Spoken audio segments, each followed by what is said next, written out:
Modi Modi, but the chants of Manoj Tiwari Zindabad, Basuri Swara Zindabad. So they are also expecting that there might be any surprise from the outsider as well. But of course, the sources have clearly indicated that the Chief Minister would be amongst the newly elected MLA only. Or it has come down to 5 names what we are discussing. Right, so it will come down to the names that we've been discussing, and it's interesting because in the government there has to be a mix of some experience as well, and that experience in many people are also seeing in Vijender Gupta. They are also seeing it in the recent imports from the Congress to the BJP. Arvinder Singh Lovely is also one man who has served under Sheila Dikshit's government as well, now a BJP MLA. These visuals are coming in at this moment from outside the BJP Delhi headquarters, and look at just the way this entire thing is spread out. Everybody wanting to try and get the first bit of the news. It is going to be in just about an hour or so that we'll get to know the name of the new Chief Minister and possibly the cabinet ministers as well. It's going to be a small cabinet. Tomorrow the oath-taking ceremony is going to take place. Let me see if we have Ishika, our colleague, who's giving us the sense and the feel of the anticipation, among the BJP workers outside the Pandit Pant Marg office of the Bharatiya Janata Party in Delhi. Ishika, like we are seeing, and you're getting us continuously these visuals of the celebrations. What are the workers saying? Who's the favorite among the workers to take the top job in Delhi?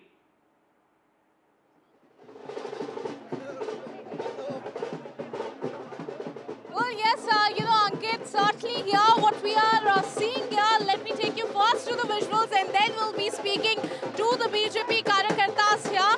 Here, certainly, many of the MLAs of those 48 have already reached here. Very colorful scenes that we are witnessing at this point of time, just outside the party headquarters here. Karyakartas rejoicing the moment because in just a short while from now, we are expecting that the name of the next Chief Minister will be out. But before that, in fact, you can look at those colorful visuals here.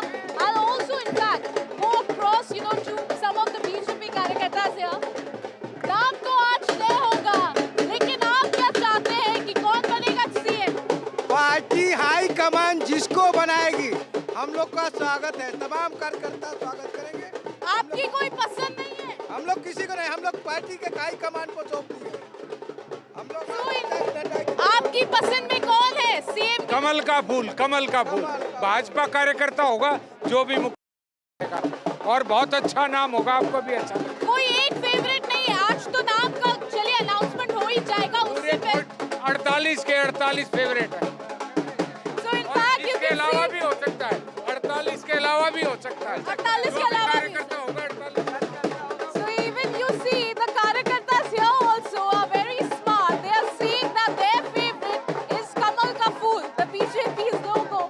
But here certainly we are showing you the visuals, very colorful visuals, because even the Karyakartas are not aware as to who will be the one who will be leading this double engine ki sarkar from the secretariat. So just before that, the scenes you can look at here, the women Karyakartas rejoicing. So certainly, Ankit, women is also a factor that the BJP has been considering. And over there, the front runner certainly in the race is Rekha Gupta.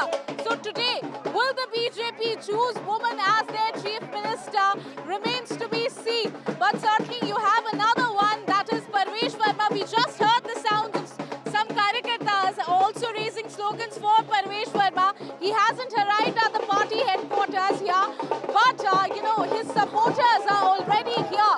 He is also one of the front runners because he's the man who has defeated the Aam Aadmi Party Supremo Arvind Kejriwal. So whether the party will be, rewarding him as the Chief Minister of Delhi, well, that also remains to be a big question. But we have been given a time, 8 p.m. is the time that has been told to us by the Delhi BJP President. Viren Sachdeva is when the Chief Minister of Delhi will be announced. So certainly in just a short while from now, the observers are going to arrive here at the party headquarters. Ravi Shankar Prasad and O.P. Dhankar, we are waiting. In fact, we are showing you the live visuals currently that the observers are in fact arriving at the party headquarters. You can see both of them here, in fact, arriving in the same car. These are the live visuals that we are showing you. The Delhi Chief Minister. So certainly here, the time has come. In short while from now, they will be announcing these two men of the moment will be announcing the name in the legislature party meeting. They have arrived here with the central leadership decision here, and they will be announcing it in their meeting here. You can see both O.P. Dhankar and Ravi Shankar Prasad in this car together, going inside the party office for the legislature party meeting, giving the central leadership decision to all those 48 MLAs and also, in fact, the MPs that are already present inside for this meeting. Over to you. All right, so that's where my colleague is reporting from. They have reached the vehicles going in. At this moment, quite a rush of people, ladies and gentlemen, excitement there in the air. At this moment, Tanushka also joins us, from this very location, which is, of course, all eyes on who's going to be the Chief Minister, and people of Delhi eagerly waiting. It's been 11 days. Tanushka, just give our viewers a sense of the anticipation, because not just the Karyakartas or we in the media who are waiting at this moment to know the news.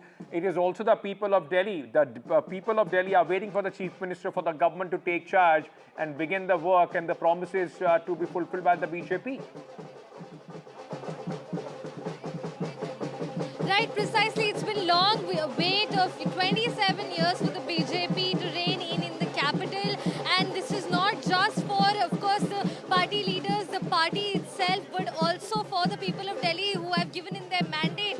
As you can see the visuals on your screen here of the party headquarters, it's completely decked up and it's lit up, and the observers have just arrived in. Ravi Shankar and O.P. Mishra as well have come in. O.P. Dhankar, I beg your pardon.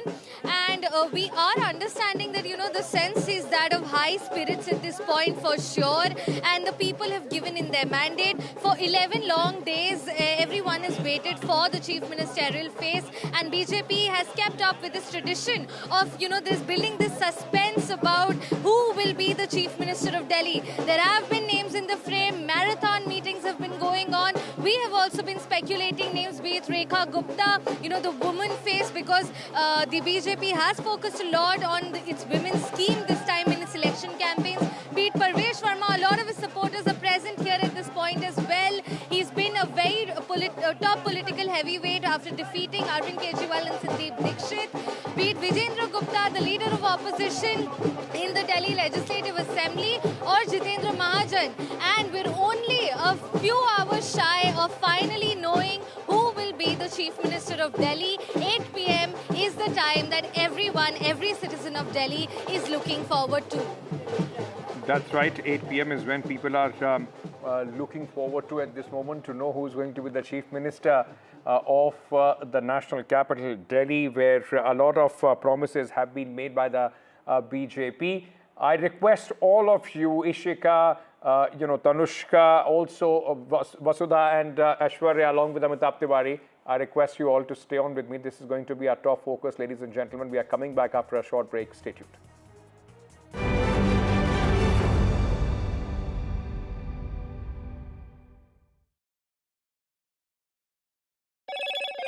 Hello, Moto.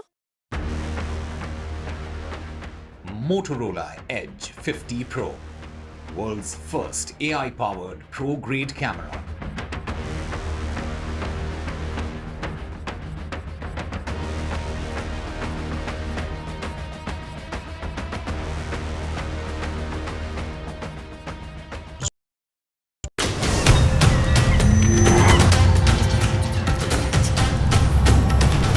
Kumbh is the flow of the rivers, the direction of the stars, and the memory of the urn full of nectar.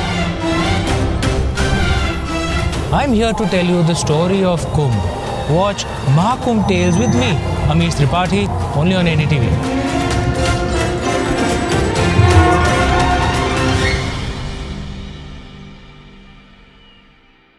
I've been reporting on all issues big and small from Andhra Pradesh, Telangana, rest of South India, bringing you all the action, all that you need to know, all that you want to know. The energy of Maximum City is infectious. I bring in that energy in our news coverage from financial capital Mumbai. Covering from the southernmost part of India over the last 23 years, I bring in-depth and 360-degree coverage from the Dravidian heartland. The land of Mishti is also known for its bitter politics. I have seen much water flow under the Howrah Bridge, covering Bengal in all its vivid colors.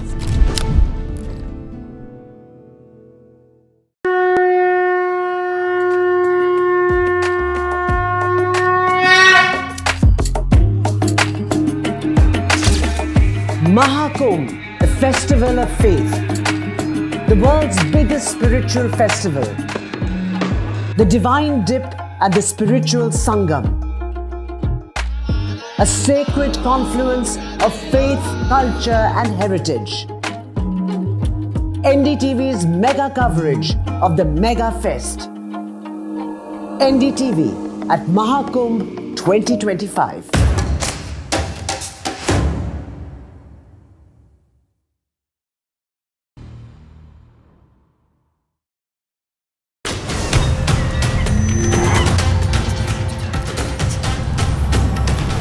Kumbh is the flow of the rivers, the direction of the stars, and the memory of the urn full of nectar.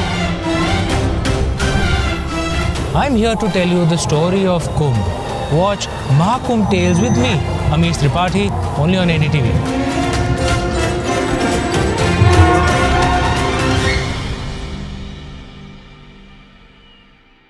I've been reporting on all issues big and small from Andhra Pradesh, Telangana, rest of South India, bringing you all the action, all that you need to know, all that you want to know. The energy of Maximum City is infectious. I bring in that energy in our news coverage from financial capital Mumbai. Covering from the southernmost part of India over the last 23 years, I bring in-depth and 360-degree coverage from the Dravidian.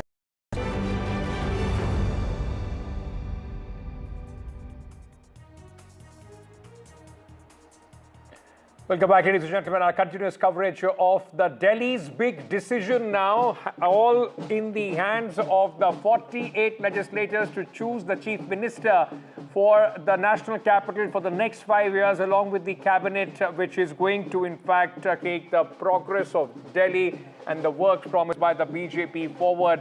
My colleagues are with me, but Amitabh Tiwari, let me ask this. You know, has to be, apart from the caste combinations, a lot of factors would also be taken in consideration. There are elections in the state of Bihar, some sort of political messaging also for that state. The Purvanchali voter has stuck behind the Bharatiya Janata Party, has helped them, in fact, to end the drought. And also in a mix of, the experience which some people, like Mr. Lovely, who came from the Congress party, bring on board. Do you also see a chance for them, at least in the cabinet? Yes, of course. While the first and foremost objective is that the person should be able to implement the Sankalp Patra, the second or the secondary objective is that the choice of the chief minister should also send a symbolic political message to states where elections are due. And why only Bihar? We have bigger elections in Punjab in 2027, where the BJP has been trying to make some foothold for some time. So in the cabinet, for sure, I think there is going to be a person from the Sikh community, whether be it Arvinder Singh Lovely or Mr. Sirsa. That we'll have to see. That we'll have to wait and see.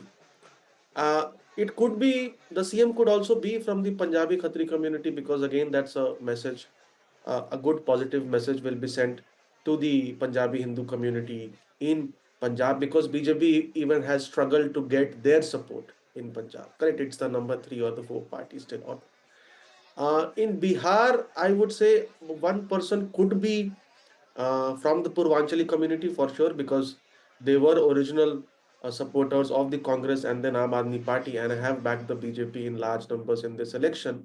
But I doubt it could be the chief ministerial position. But one person from this community is likely to be part of the cabinet for sure. See, if you see the cabinet per se and include the speaker, there are eight positions. Of these 8 positions, I think, if I may take this risk to take a guess, uh, one person has to be a female, one person from the Sikh community, one from the SC, one from the OBC. That makes it 4. One person from either Jat, Gujar, or Yadav. That makes it 5. One person from the Punjabi Khatri community, 6. One person from the Baniya Vash community, 7, and one Brahmin. So I think this is likely to be the competition. Vasudha, so Amitav Tiwari has outlined, he has outlined the cabinet. Now, the only thing for the BJP is to fill in the blanks with all the names, or at least the communities that he has taken. It is important that, 4 women have won on the BJP ticket. There are also, for the first time in many years, BJP has been able to break the stronghold of the Congress and the Aam Aadmi Party in the reserved seats. Out of the 12 reserved seats, BJP has won 4 this time, so it will be important representation from this community as well, isn't it? Absolutely, Ankit. What I feel is that when it comes to women, all political parties seem to think alike. This is seen as a patriarchal realm. That is why when the Women's Reservation Bill was brought in by the Prime Minister, it was seen as quite radical, and we are quite, I'm quite happy that it has been brought in at least. Of course, there are going to be years before which it becomes a reality. And when the BJP announced Purandeshwari as the state president of the BJP in Andhra Pradesh last year, it was also seen as a radical move. But when it comes to a chief minister, the BJP has had people like Vasundhara Raje in the past. But of course, it always takes more when it comes to making a mark. But when it comes to Delhi, you have Rekha Gupta, you have Shikha Rai, who defeated Saurabh Bharadwaj, you have Neelam Pahalwan, and you also have others. But most importantly, for the BJP, this is going to be a mix of representation and reward. Representation, like my colleague Aishwarya was also pointing out, if there are Punjabis, Purvanchalis, traders on one side, there's also this evolving migrant community, the urban-rural divide. This is also for the first time when the Dehat seats of Delhi have voted in huge favor for the BJP. So clearly there's to be representation from both sides. That there is the RSS that is very strong here. So those inputs also have to be taken. So women clearly form one of the parameters when it comes to BJP's thinking, but clearly not the most important, because all political parties, when it comes to representation, do think alike. All right, Ishika is in fact in the midst of the action at this moment. Let's just listen in. All right, she has a guest, Mr. Khurana. Is with Ishika. Harish Khurana ji, congratulations. Ask him, is he in the cabinet or is he the chief minister this time? Well, certainly we are at the action center, and also with one of the man who's in the chief minister race. This is not my job. My job, as per my party and my expectation from my Moti Nagar Vidhan Sabha, I'm there to give this a Moti Nagar new dimension for development. I'm there for that. Let my leadership, my Prime Minister, my parliamentary board decides who will be the next chief minister. In 1 hour, you're going to give a breaking news to, for sure, in 1 hour. But sir, do you think that the Moti Nagar will get a representation in the cabinet this time? I said that's not my... My job is to get the new dimension for the development, which I'm going to do that. But in 1 hour, we are expecting the breaking news? For sure, within 1 hour, you'll be chief minister and breaking news. So certainly here, Mr. Khurana also very tight-lipped at the moment, but the observers are inside, and he is in fact saying, that there are, the decision will come in 1.5 hours. So that is what we are expecting. The timing for, the big announcement, the chief minister of Delhi will finally be announced by the BJP party. And also, in fact, the observers, the 2 central observers are already inside with the name. They are going to be announcing the name to the MLAs, right, after which the announcement... All right, I think, what is happening is, Ishika, there is some, your audio, your mic or frequency is clashing with another mic frequency there. That's why we are that audio mix happening there. We'll try and rectify that. But Aishwarya, Harish Khurana, interesting character, has been with the BJP Delhi for such a long time. Father was the chief minister, has won his first election, if I may, in fact, add from the Motinagar constituency. And there is Parvesh Sharma. Both sons of former chief ministers would at least be expecting they would be able to take forward the legacy of their fathers.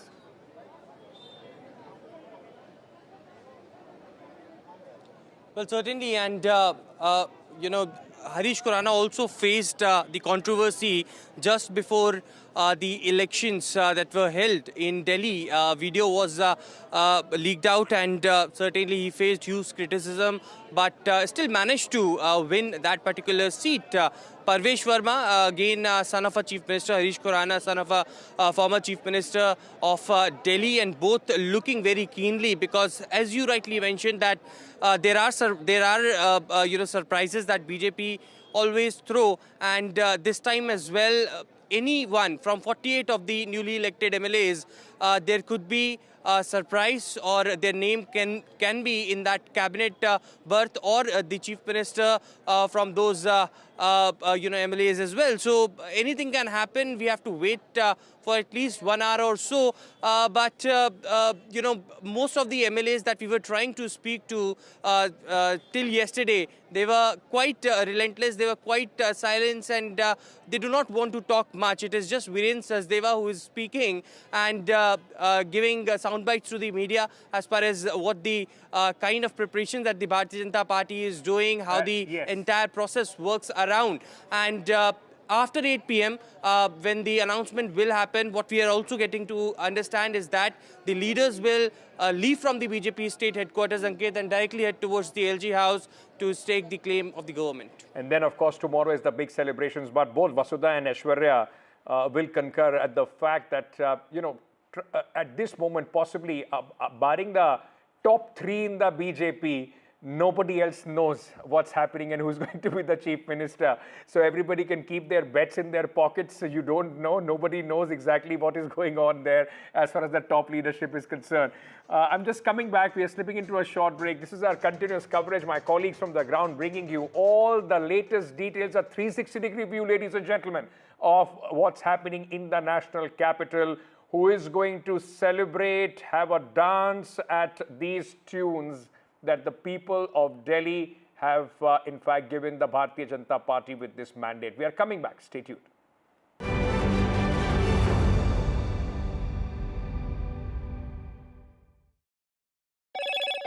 Hello, Moto.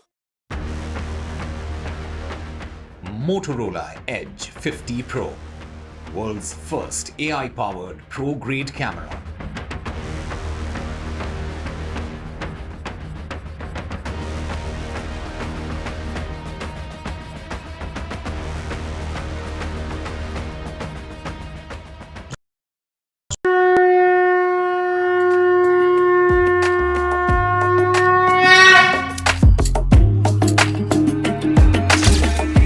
Mahakumbh, the festival of faith, the world's biggest spiritual festival, the divine dip at the spiritual sangam,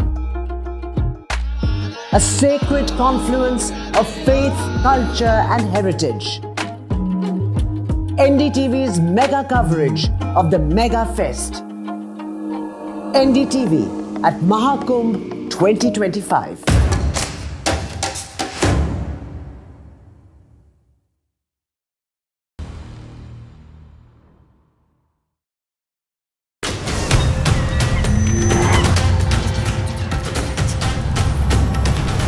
Kumbh is the flow of the rivers, the direction of the stars, and the memory of the urn full of nectar. I'm here to tell you the story of Kumbh. Watch Mahakumbh Tales with me, Amish Tripathi, only on NDTV.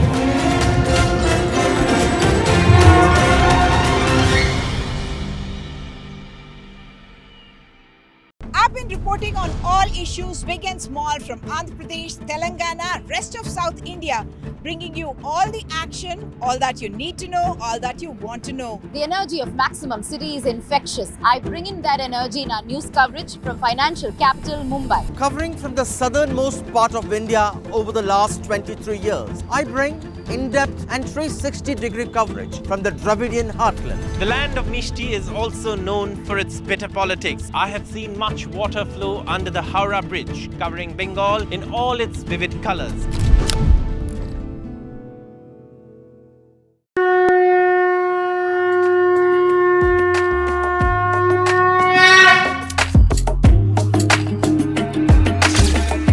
Mahakumbh, the festival of faith, the world's biggest spiritual festival, the divine dip and the spiritual sangam, a sacred confluence of faith, culture and heritage. NDTV's mega coverage of the Mega Fest. NDTV at Mahakumbh 2025.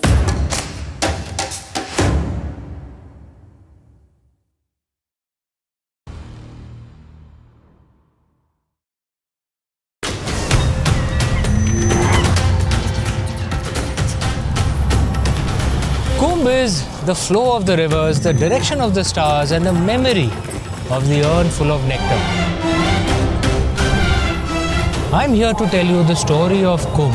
Watch Mahakumbh Tales with me, Amish Tripathi, only on NDTV.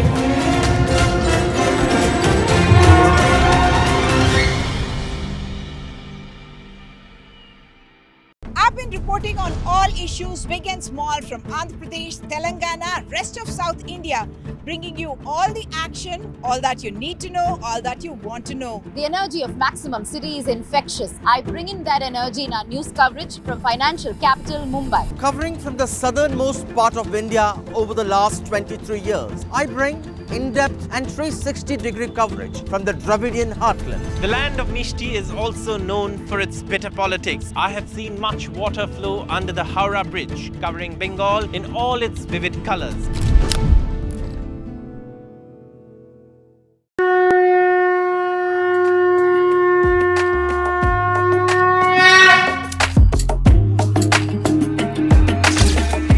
Mahakumbh, the festival of faith, the world's biggest spiritual festival, the divine dip and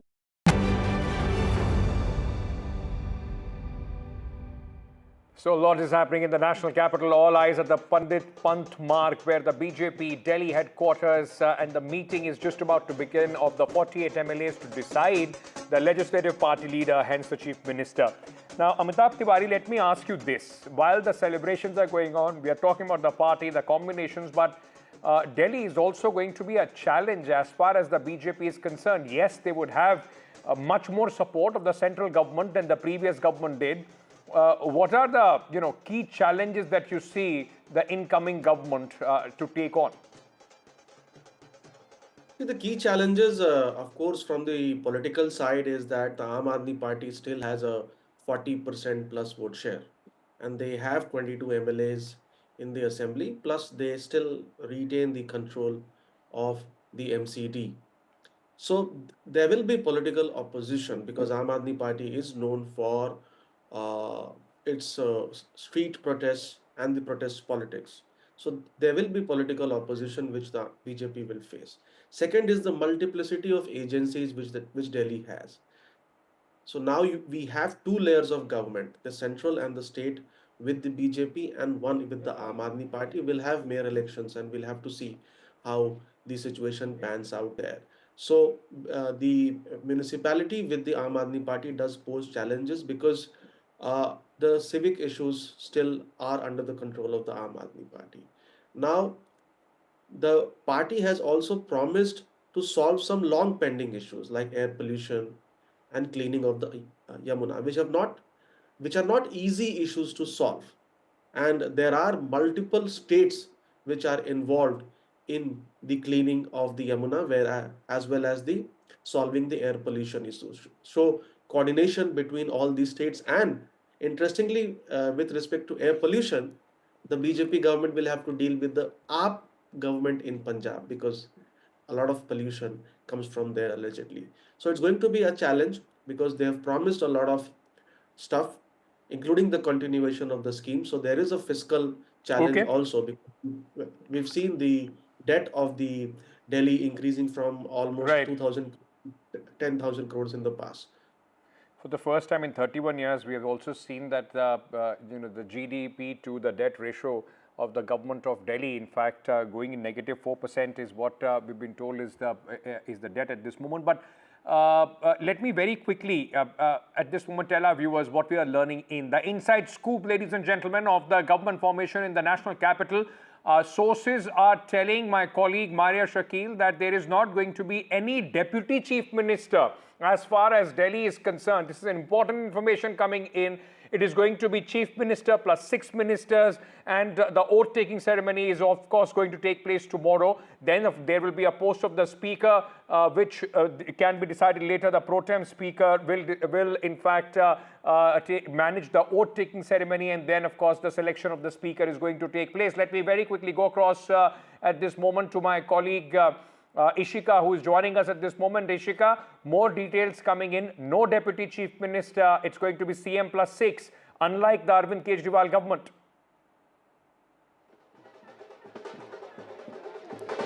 Well, yes, certainly. In fact, this time it is going to be no deputy chief minister. It will be the chief minister plus the 6th minister who will be taking oath tomorrow at around 12 is what we are expecting. But their names has to be decided today, and we are expecting that their names will be out in an hour from now. So certainly the suspense continues, but the suspense is for a very short time. It is for around 1 hour, because inside all the action is happening, Ankit, because inside the observers are present. They are having the meeting with the 48 MLAs and telling them about who is going to be the chief minister as decided by the central leadership. Now, if we talk about who are the front runners in the race, well, certainly it is one, Parvesh Verma, the man, in fact, who has defeated Arvind Kejriwal. How will he be rewarded remains to be seen. But another factor is the woman factor that the BJP also this time had put a lot of emphasis on. So will Delhi this time get a woman chief minister is also a big question. But there, the name of Rekha Gupta is currently leading in the CM race. Remains to be seen, who the BJP is going to be picking as the chief minister. But before that, one more time we'd like to show our visuals, the colorful visuals that we continue to get from outside the Delhi BJP headquarters. You can see all the dhol nagaras here from the time, since the leaders started arriving here, and they continue with the Karyakartas here who are unaware about the name, but they are certainly rejoicing this moment for now. Over to you. Rejoicing the moment, all the supporters hoping that their leader becomes the chief minister, or at least gets the place in the cabinet of Delhi. Ladies and gentlemen, in just about 45 minutes from now, around 8 o'clock is when this name is going to come out. And we will get you, trust me, we will get you the first confirmation on the Chief Minister of Delhi here on NDTV. Thank you, Ishika, for joining me. Thank you also to Amitabh Tiwari for all the important details that he has put out on this very issue. Stay tuned. Don't go anywhere. We are coming back with much more on this big story after a short break.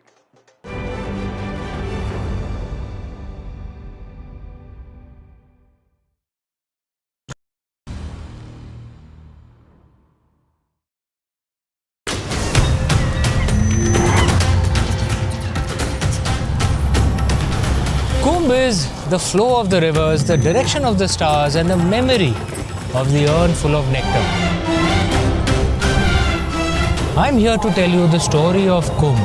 Watch Mahakumbh Tales with me, Amish Tripathi, only on NDTV.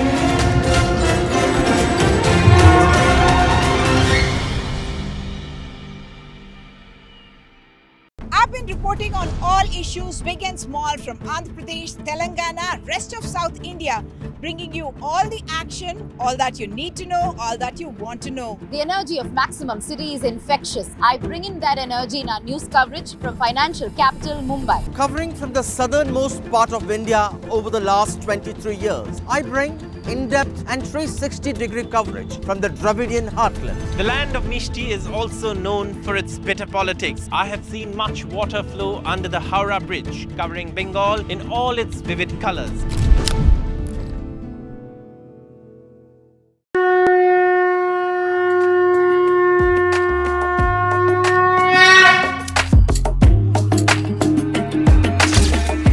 Mahakumbh, the festival of faith, the world's biggest spiritual festival, the divine dip at the spiritual Sangam,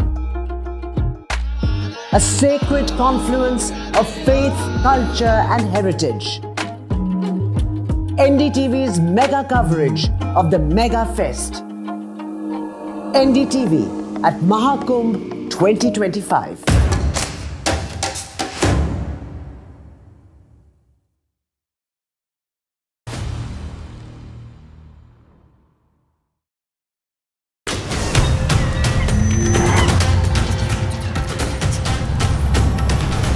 Kumbh is the flow of the rivers, the direction of the stars, and the memory of the urn full of nectar. I'm here to tell you the story of Kumbh. Watch Mahakumbh Tales with me, Amish Tripathi, only on NDTV.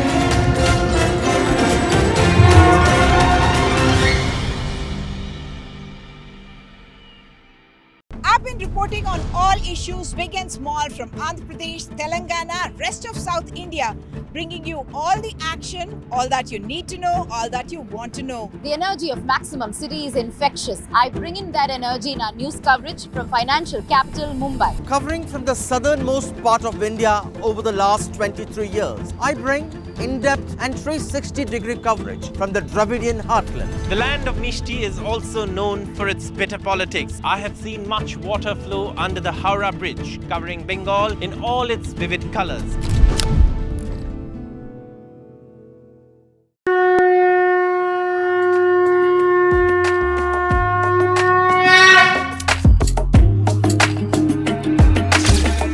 Mahakumbh, the festival of faith, the world's biggest spiritual festival, the divine dip at the spiritual Sangam, a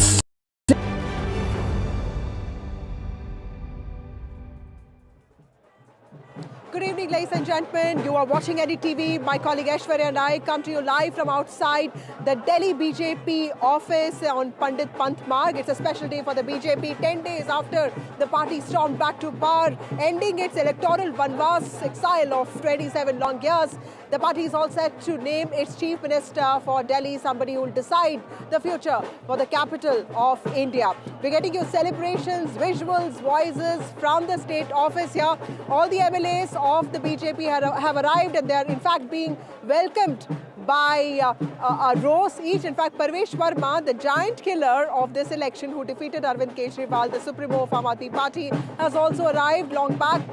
The central observers, Ravi Shankar Prasad and also O.P. Dhankar arrived, and Virendra Sachdeva, one of the first ones to arrive, the Delhi BJP president, Jay Panda, the in charge for the BJP, also the BJP's national vice president, is also inside.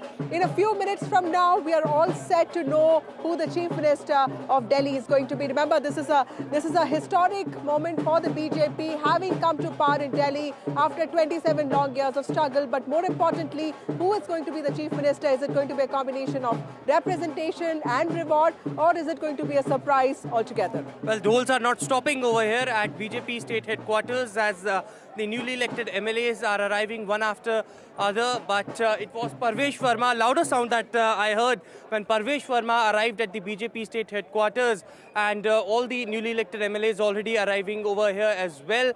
It is, of course, a grand victory that Bharatiya Janata Party has got, and just few minutes from now, we'll get to know about the Chief Minister of the national capital, who would be taking oath tomorrow at Ramleela Maidan. A grand ceremony that is going to happen tomorrow at 12 noon with over 30,000 plus attendance. And it would be, of course, the legislative party meeting, which will be taking place shortly at the Bharatiya Janata Party state headquarters in Delhi. And finally, the name will be announcing. Ishika Verma is with us outside the BJP state headquarters. Ishika, what's happening? Has all the newly elected MLAs have finally arrived, and what time is the BJP legislative party meeting going to start? Well, 8 p.m. is that time we are expecting that the big announcement will happen. Who will be the next, in fact, who will be the Chief Minister of Delhi will finally be out. In fact, all the MLAs, all those 48 MLAs have already arrived at the action center. That is the BJP Delhi headquarters. That is the 14 Pandit Mad.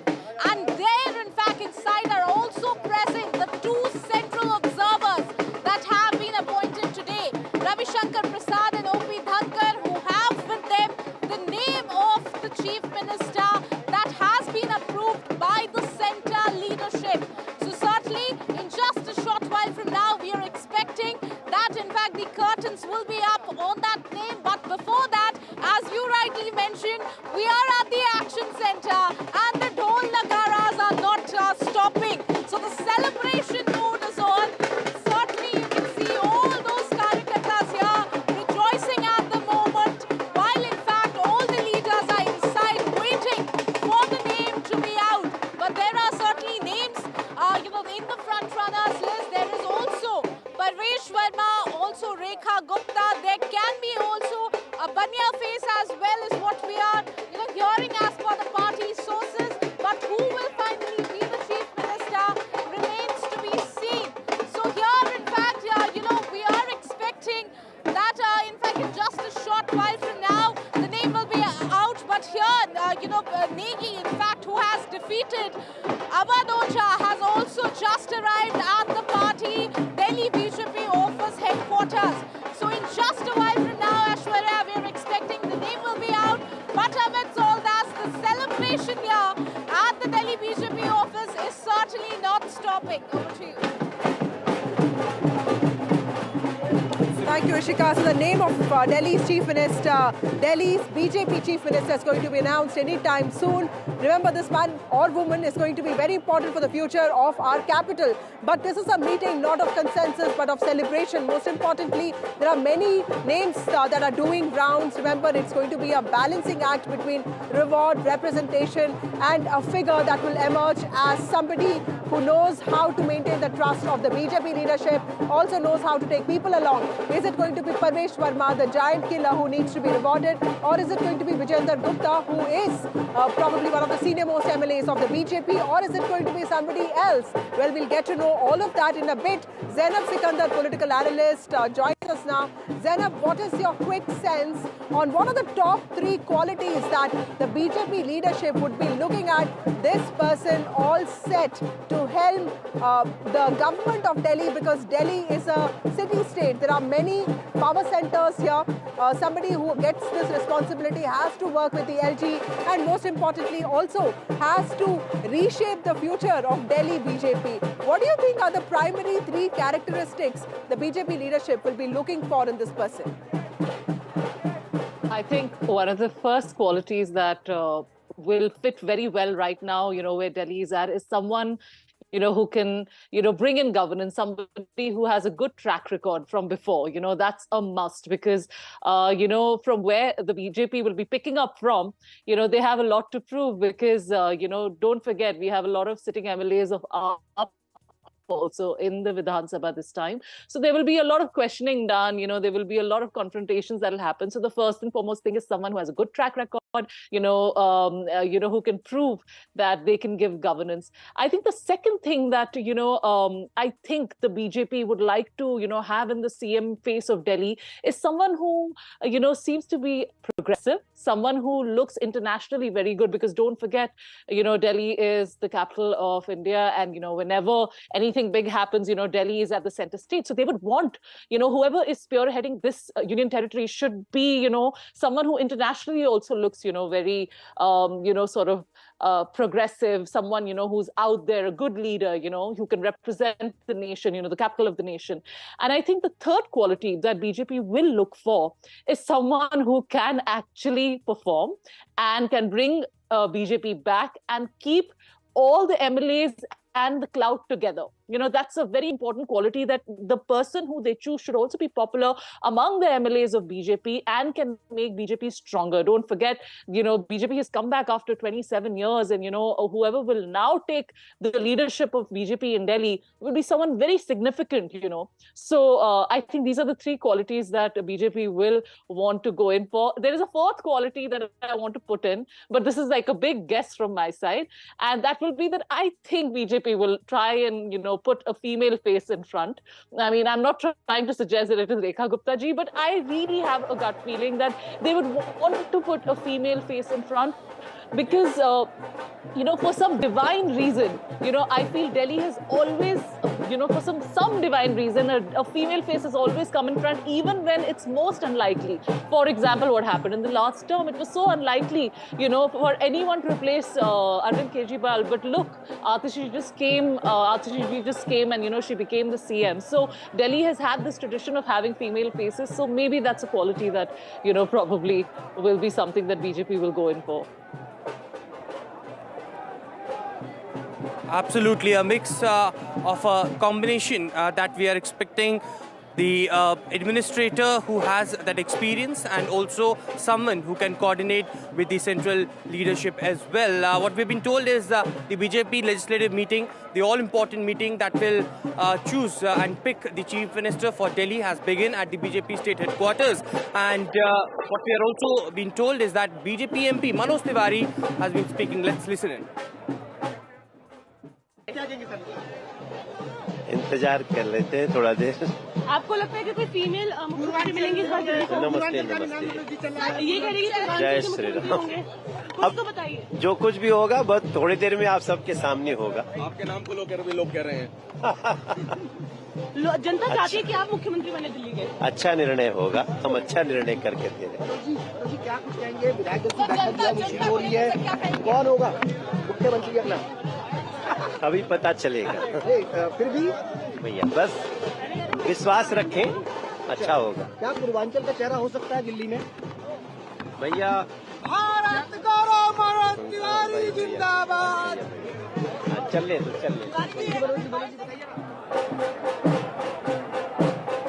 Well, that's Manoj Tiwari, former BJP Delhi president and also MP, the only MP who retained his ticket in the Lok Sabha elections of 2024, giving that very important voice there. Over to you, Sajjan. Tell me, Zainab pointed out this very important aspect to elections. She feels that, and I agree with her completely, that Delhi often has given this unusual situations for women to become the chief minister. We saw what happened with Arvind Kejriwal's arrest and, of course, his subsequent decision to not become the chief minister and Atishi emerging as the CM face. But when it comes to Delhi, what are the different cohorts or, for that matter, groups of sections of people that the BJP will be extremely mindful of? There are the Purvanchalis, there are the Dehati voters, there is the urban-rural divide, there's also the class divide there, and of course women voters. What are the different aspects when it comes to voters that the BJP would want to satisfy and appease when it comes to its choice? Yes, Vasudha, I do agree. I mean, besides Sheila Dikshit and Atishi, even Sushma Swaraj was the last BJP chief minister in 1998. So certainly women factor have been a consistent presence in Delhi political scenario.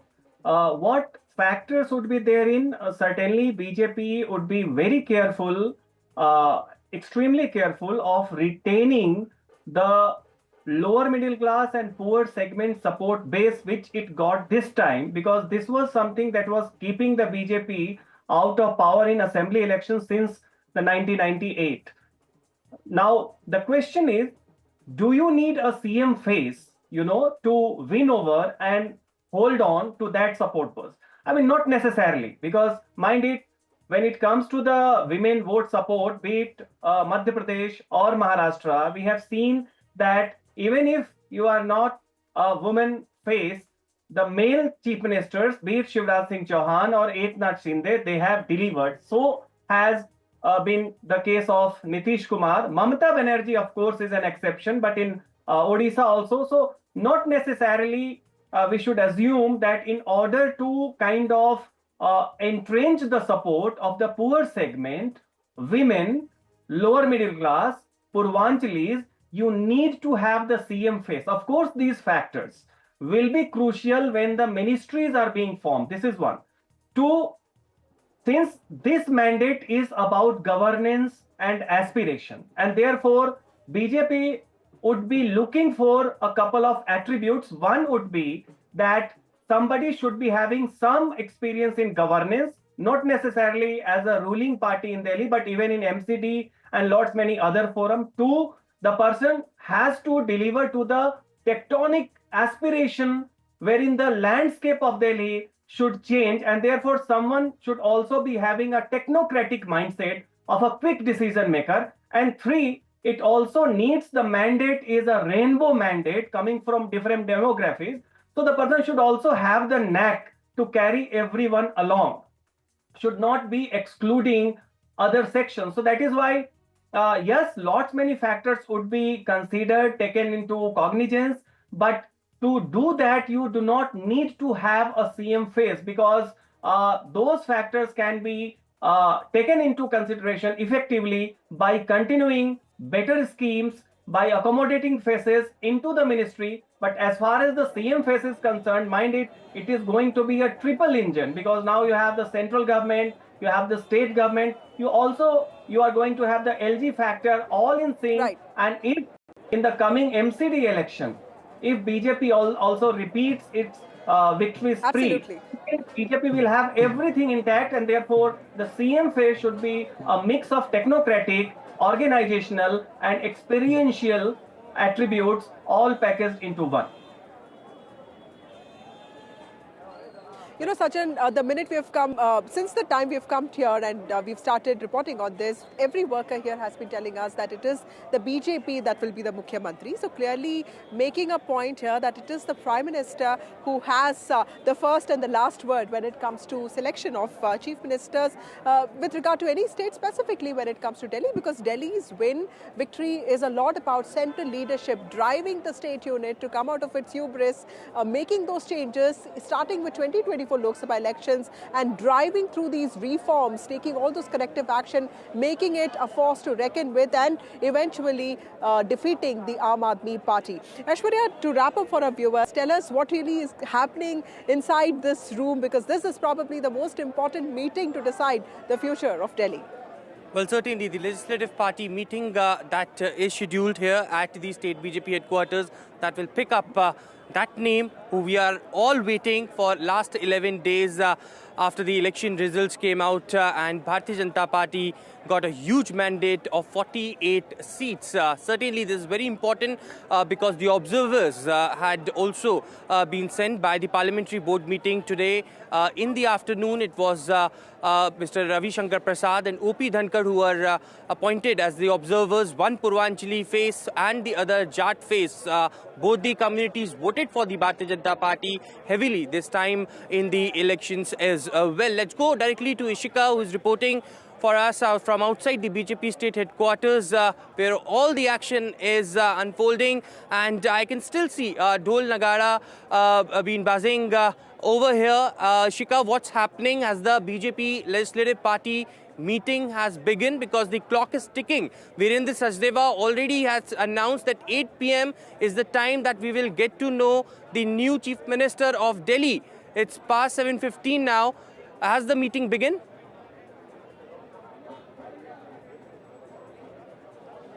Well, as you rightly said, the clock is ticking, but the meeting is yet to start. We are expecting that in a very short time from now, the meeting is going to start, because as of now, let me show you the visuals first. The MLAs still continue to arrive at the party, Delhi BJP state headquarters. Just right now, Anil Sharma has arrived. Before that, we have seen Praveen Khandelwal, who has just arrived. There are MPs who continue to arrive. Basuri Swaraj and Manoj Tiwari have just arrived at the party office. So the meeting has not started yet, but we are expecting that in a very short while from now, the meeting is going to start. And as you rightly mentioned, the clock is ticking. The observers are already inside the action center. They are with the name that the central leadership has chosen. Once after, all those 48 MLAs, they arrive at the party headquarters, the decision will be, made to them, and then the final announcement, for which we are waiting for, not just for hours but for 11 days, will finally be over. The Chief Minister announcement, as given to us by the Delhi BJP chief, is at 8 p.m. So, it's less than an hour that we are expecting that the decision will finally be made public. But before that, certainly the celebration not starting, not stopping here. In fact, it had started, early in the afternoon, and till now it is going on. So once after the Chief Minister announcement is done, we are expecting this will only intensify, because after that they will be going to the Lieutenant Governor's office to stake claim for their government. Over to you. Well, Ishika, thank you so much, and stay with us. Keep bringing us those visuals. Emphatic celebrations happening there at the BJP office. But clearly, one question: who is going to be the Chief Minister of Delhi, and who is it, that one person that the BJP is going to place its trust on? Well, there's been a lot of thinking that has gone around, but clearly it's the BJP leadership, the Prime Minister, the Home Minister, the BJP leadership, the Organisation Secretary, the President of the party, who are going to take a call on this. Nobody knows. When it comes to the BJP, there is no way anyone would know other than these people as to who the party is placing its bet on. But it is a well-crafted, it's a very mindfully made decision, which has something that has become evident in the last few years with the party's decisions in several states. But coming to the significance of this visit and this day, remember, this victory is special for the BJP. It's already riding an electoral high of successes in not just Maharashtra but also Haryana. Remember, these two states, the BJP was expected not to perform that well, but it defied all those speculations and emerged with landslide victories in both states. Delhi victory is specifically special for the BJP because it ends a 27-year-long electoral drought. The BJP, which emerged with the support of Punjabis and traders here, something that has known to be an important part of the healing support system that was given to partition refugees, now is finally ruling the party, ruling the city, the capital city, so integrally important to the future of this country. Aishwarya, just to go back a little bit, the process of reforms for Delhi BJP started last year. We saw Parvesh Verma not being named in that list of candidates. Tell me a little bit about Vijender Gupta and Parvesh Verma when it comes to their stakes in this election, and also the other contenders that you think will be slightly above others when it comes to the party's decision. Well, of course, Parvesh Verma being the giant killer, as we were all discussing, is a Jat face in Delhi. This time, what I remember is 10 seats that the Bharatiya Janata Party bagged, which has the Jat influence, and Jat community voted for the Bharatiya Janata Party, being a son of a former Chief Minister and a former MP as well. But he was in a bit of controversy in the past as well, and that goes something against him. But of course, as you were rightly mentioning, the reward that Bharatiya Janata Party also wants to give, defeating Arvind Kejriwal from New Delhi Assembly constituency, is huge in terms of victory. Vijender Gupta, another name, when Bharatiya Janata Party was reduced to 8 MLAs, it was him who cornered the Aam Aadmi Party in the Legislative Assembly, and he has that experience of being the organizational man, being a former Delhi state president as well. Ashish Sood, another contender, which is the organizational man, had worked with the top leadership of the Bharatiya Janata Party. Of course, women contenders being Shikha Roy and Rekha Gupta. These are few important names that are doing the rounds who had that experience. And when we are speaking about mix of a combination of experience and the administrator, Bharatiya Janata Party top leadership would have definitely thought of. Let's go across to Zainab, who is also with us on this broadcast. Zainab, what will make the Chief Minister of Delhi the better one in terms of coordination with the central government and the Lieutenant Governor as well? Because in the past, when Aam Aadmi Party was there, we have seen huge tussle taking place, and there were claims and counter-claims being hurdled over each other, and ultimately it was the people of Delhi who suffered. The Delhi government, were an anomaly because before that, when it was Sheila Dikshit ji, it is known, like anyone who has heard of her governance style, they said that, she used to always have a very amicable relationship with the LG. She would go personally, to the LG, visit, talk over matters and, get things sorted because her, her style of working was that, let's get things working. With the Aam Aadmi Party, it was almost their signature style to have a very confrontational relationship with the LG and to specifically show that the reason that they couldn't work well is because the LG was putting, a spanner in their work. And that was the common excuse that Aam Aadmi Party always gave. And, initially people did buy it, people did think that this was really the reason. But, for 10 long years, when you keep repeating the same thing, then people thought that, this is getting too much. At least the things that you have in your own power, you can do it. Especially after Aam Aadmi Party came to power in the MCD, then it was sort of the final nail in the coffin for Aam Aadmi Party because people thought now you even have the MCD under you and yet you're not performing. The things that you used to complain about, you're not doing it. So I think Aam Aadmi Party's stint with the LG was, something that was a little abnormal. And of course, now that the BJP is in power, the politics of confrontation did play out because the Delhi voter made it very clear that she wanted work to be done, he wanted work to be done. That's a very good point, Zainab. Let's also listen into what one of the 4 women MLAs, female MLAs, Shikha Roy said today while entering. Remember, the BJP has 4 female MLAs this time. Neelam Pahalwan, there's also Rekha Gupta, there's Poonam Agarwal, and there's Shikha Roy. Shikha Roy is someone who defeated Saurabh Bharadwaj, one of the big faces of the Aam Aadmi Party, also the erstwhile health minister. Let's listen into what she said while she entered today's meeting.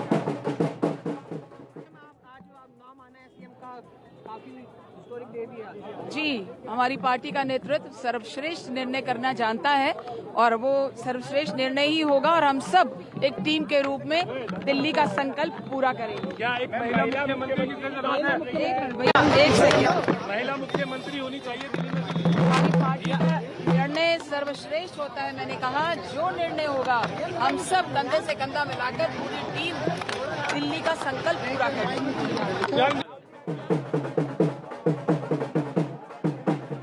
Well, Shikha Rai making it very clear that whatever decision is taken would be acceptable to her. Remember, all these MLAs are for the first time becoming MLAs, and the process of reforming the Delhi unit of the BJP started last year with the BJP dropping all its candidates except one, and with that began the BJP's ambition story when it comes to changing the mind of the Delhi voter who used to vote for the Aam Aadmi Party when it came to Vidhan Sabha elections and for the BJP, for Narendra Modi when it came to Lok Sabha elections. Sachin, to you now, we were discussing how this election fundamentally changed the nature of Delhi politics that had always been seen in the realm of class divide. This time it was not just the middle class voters abandoning Arvind Kejriwal's party, but also a variety of issues, including aspirations, including caste, including gender, including welfare. Tell us, how critical is the selection of Delhi's Chief Minister to all these aspects? In the sense, the person who comes in, Aishwarya was also saying, has to deliver not just on welfare, but also on organization and also on governance. Yes, Vasudha, let's just slightly go into the background. I mean, since after partition, the social base of Jan Sangh, which was the precursor of BJP, has been the Punjabi refugee and along with the Delhi Baniyas. While the rest of the peasantry, be it the Jats, Gujars, and the large segment of the slums and poor segment used to vote for the Congress, and something like that continued for a long time, and that kept on rewarding Sheila Dikshit and later Kejriwal. So this is one. So for the first time, you see that there is a party who has got the consolidation of the middle class, but also a significant section of the lower middle class and the poor segment. And therefore, it's very crucial to have a face who is resonating with all the sections across the class divide. To mind it, it is about changing the landscape of Delhi. And as if you have to compare the last 10 years in terms of the landscape, you compare it with the Mumbai, another metropolitan city, which also signify the politics of aspiration. People go there to with a sense of aspiration, whether they succeed or fail. And Delhi also used to be that.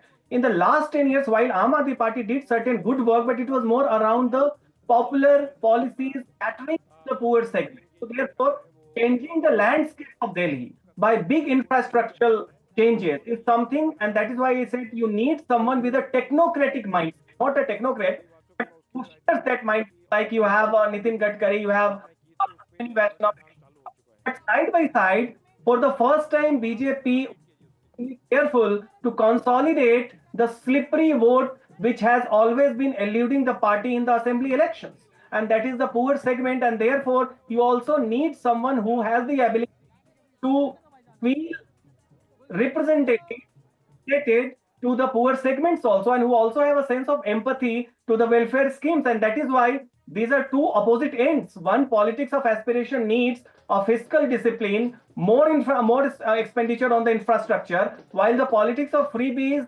diverts the funds to continue the politics of freebies that has been there. So therefore, of course, this time there would be a complete synchronization between center, state, LG.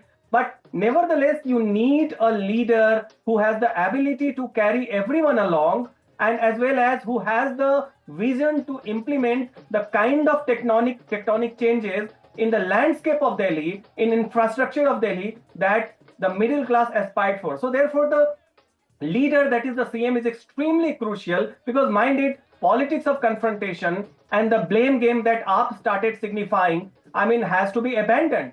Also, BJP needs to learn, and I'm talking about this because this opposition syndrome, when you are out of power for more than 3 decades, even when you come to power, you keep on carrying that opposition syndrome of blaming the past government. That also has to be abandoned. So therefore, right now, the BJP has run out of all the excuses in order to blame someone for their failure, and therefore you need a face, who can carry on this burden with success, and therefore the face of chief minister is extremely crucial, and that is something I think that's why the top leadership of the BJP is extremely careful about, and that is why all these delays. Absolutely, absolutely, and in these elections we also saw several leaders changing their post as well. The leaders from Aam Aadmi Party shifted to the Bharatiya Janata Party. Some shifted to Aam Aadmi Party, and one of those leaders was Kailash Gehlot, who was then minister in the Aam Aadmi Party government in Delhi, and now being elected as an MLA in Delhi as well. He's speaking. Let's listen in to what Kailash Gehlot has to say. Delhi वासियों को बहुत बहुत बधाई, शुभकामनाएं। बहुत लंबे समय के बाद डबल इंजन की जो सरकार है वो उसका सीएम जो है वो दिल्ली को मिलने जा रहे हैं, और दिल्ली में जो विकास इतने समय से नहीं हो रहा था वो दिल्ली वासियों को मैं उसकी बधाई देना चाहता हूं कि ऑलरेडी जो घोषणाएं की थी उस पर ऑलरेडी काम चालू हो चुका है। सर, आप भी होंगे कैबिनेट में होंगे? वो आप प्लीज थोड़ा वेट कीजिए उसके लिए। सर, आप पहले भी कैबिनेट में थे सर, इस बार भी कैबिनेट में कुछ आप जाने दीजिए प्लीज। जाने दो भाई, जाने दो। गुलशन जी, जाने दो। Well, several faces there. Kailash Gehlot, also one of the top ministers who defected to the BJP just in time for the elections. The MLA from Bijwasan. Remember, the parliamentary meeting, the legislators meeting of the BJP Delhi MLAs is going on. The central observers have arrived. All the MPs, all the MLAs have arrived.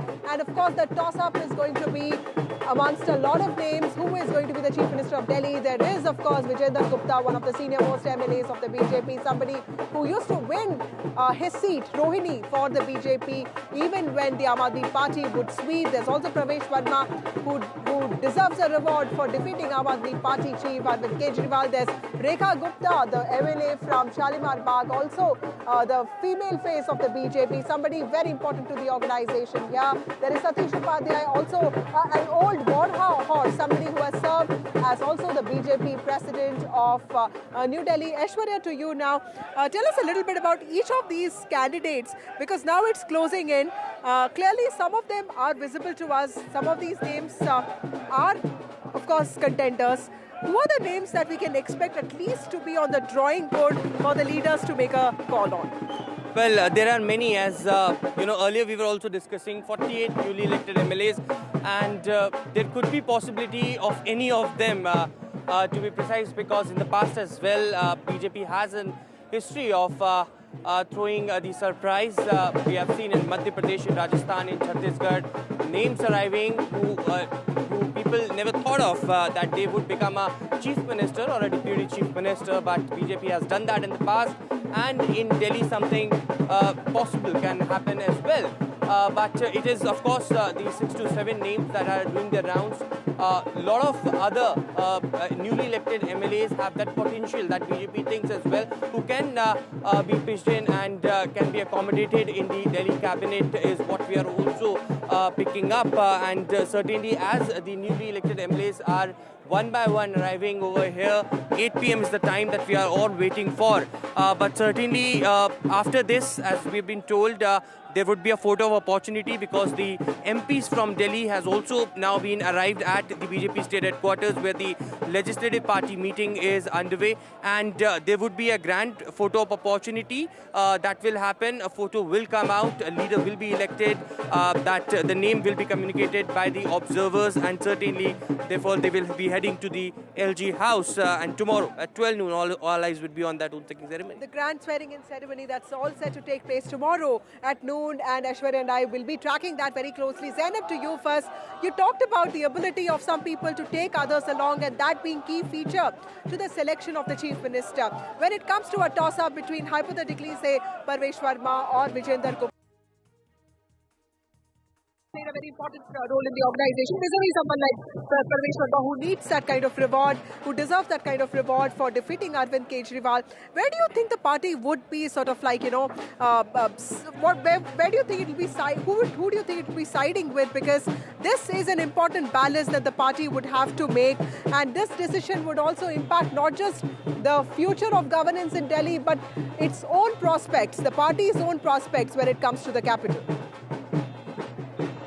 Absolutely. There'll be a lot of factors, but don't forget, most of the contenders here have a brilliant track record. I mean, if you say Parvesh ji is a giant slayer, then Vijender Gupta ji, he's on a hat trick. He's defeated Aam Aadmi Party in their heyday. So to call one better than the other is very tough.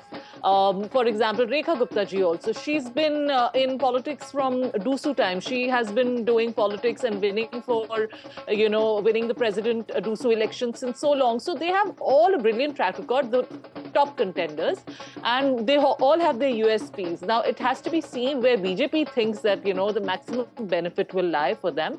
And this can be anyone. Guessing right now would be totally incorrect. Of course, there are top 2 and 3, people who everyone is guessing the pick will be from. But I think we should just wait it out and see, whose name will be announced. Well, several factors there that will be considered for the selection of the chief minister, but also just a few more minutes to go before we get to know who is that one person that the BJP has chosen to place its best bets on. Remember, this is the man or the woman who is going to be crucial for the future of the capital of this country. We will come back to tracking all of this in just a bit, but time for a short break. More news on the other side.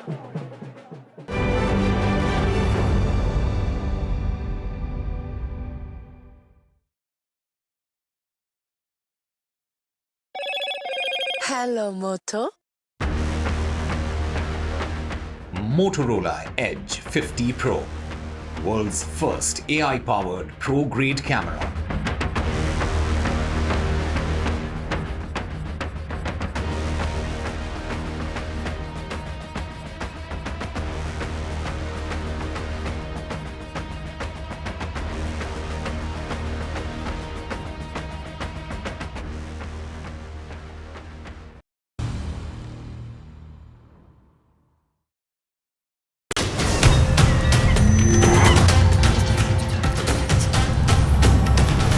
Kumbh is the flow of the rivers, the direction of the stars, and a memory of the urn full of nectar.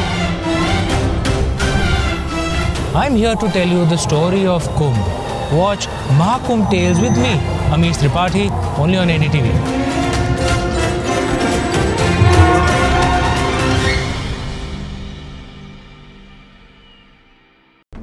reporting on all issues big and small from Andhra Pradesh, Telangana, rest of South India, bringing you all the action, all that you need to know, all that you want to know. The energy of Maximum City is infectious. I bring in that energy in our news coverage from financial capital Mumbai. Covering from the southernmost part of India over the last 23 years, I bring in-depth and 360-degree coverage from the Dravidian heartland. The land of Mishti is also known for its bitter politics. I have seen much water flow under the Howrah Bridge, covering Bengal in all its vivid colors.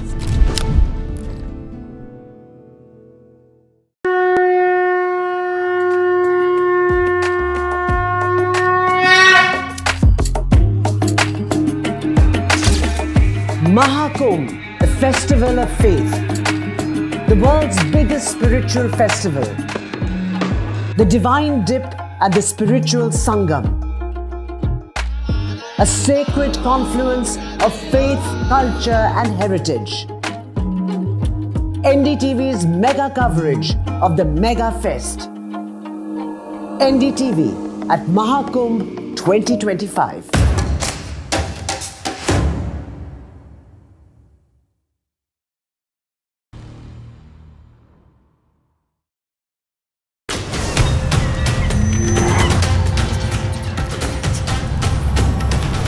Kumbh is the flow of the rivers, the direction of the stars, and the memory of the urn full of nectar. I'm here to tell you the story of Kumbh. Watch Mahakumbh Tales with me, Amish Tripathi, only on NDTV.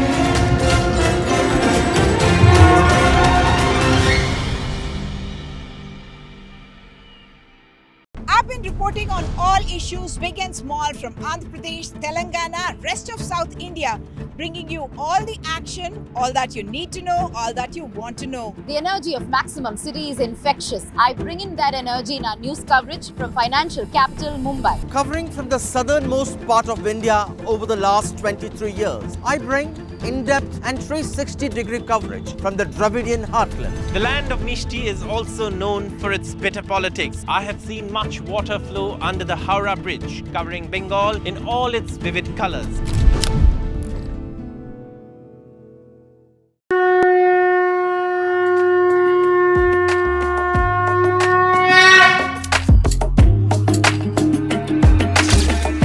Mahakumbh, the festival of faith, the world's biggest spiritual festival, the divine dip at the spiritual Sangam, a sacred confluence of faith, culture and heritage. NDTV's mega coverage of the Mega Fest. NDTV at Mahakumbh 2025.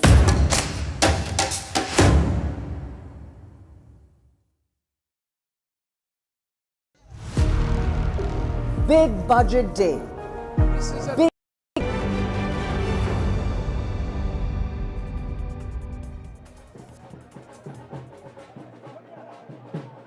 Welcome back. We are coming to you from the BJP's office in New Delhi, and it's a special day for the BJP. 27 years after it is finally all set to form the government in Delhi, and there's that important meeting that's going on here to select the new Chief Minister of Delhi. 48 MLAs and one will be picked to lead Delhi's future and Delhi's future of governance and future of welfare. But more importantly, what are the factors that will be considered before this final decision is made? And this is a lot about process and protocol. The central observers, Ravi Shankar Prasad and O.P. Dhankar, already have arrived, and the MPs have already arrived. In fact, the MPs were amongst the last to arrive. Basuri Swaraj, Ramveer Singh Bhaduri, Praveen Khandelwal, and of course amongst the MLAs, Pravesh Varma, Vijender Gupta, everyone is there, and the decision is going to be made. Let's talk a little bit about the process and protocol that will go into this. Aishwarya, we all know that the leadership takes the final call on this, and they are the ones who decide. But this is a meeting also for building consensus and also, in some ways showing that kind of celebrations. But there is obviously the decision has been made, and the central observers have been given the task of talking to the MLAs, and that's the process that the BJP follows. What can we expect from here on? Will they also be going to the LG's residence to stake claim to the government, and what can we expect tomorrow, which is when the grand swearing-in is going to take place? Well, certainly, and this is very important because the top leadership wants the entire unit of the legislative party to be intact. Nobody opposes the name that has been given by the central leadership. Of course, there are several of the workers who have time and again stated that whatever decision the top leadership will take, they will absolutely obey by the decision, and it would be, the name that would be conveyed to the newly elected MLAs as to who would be the chief minister and who will be those who would be inducted as the cabinet ministers of the new government in Delhi. Today, it was the BJP Parliamentary Board that meeting took place at 7 Lok Kalyan Marg at the Prime Minister's residence, and soon after that, we saw that how the observers' names were appointed, Ravi Shankar Prasad and OP Dhankar, and finally, the legislative party meeting began over here. And 8 p.m. is the time we all are waiting for. We've been told that 8 p.m. we'll get that breaking news, and we'll get to know who the chief minister would be. Soon after this, the newly elected leaders will go to the LG house to stake claim for the new government in Delhi, and tomorrow at 12 noon, a mega swearing-in ceremony at Ramleela ground, where we've been told more than 30,000 plus people had been invited from all section of society. It would be, of course, the chief ministers and deputy chief ministers from NDA-led states as well. Aishwarya, just to interrupt you, yes. what we understand is also something Maria Shakil, my colleague, has gotten to know, is that central observers have had a separate meeting with Vijender Gupta, Satish Upadhyay, and also Parvesh Verma. Vijender Gupta is the MLA from Rohini, a three-term MLA, somebody who won even when the Aam Aadmi Party swept Delhi. Satish Upadhyay has served in the organization for several years, a seasoned leader, somebody who has also served at the head of NDMC, and someone who basically has served as the BJP's president in New Delhi. And Parvesh Verma, like we all know, the giant killer, someone who defeated Arvind Kejriwal, an ex-MP, and also someone from the New Delhi constituency, specifically important. It's known to give chief ministers. Let me bring in Sajan here. Sajan, New Delhi constituency is known to give chief ministers of Delhi, so Sheila Dikshit.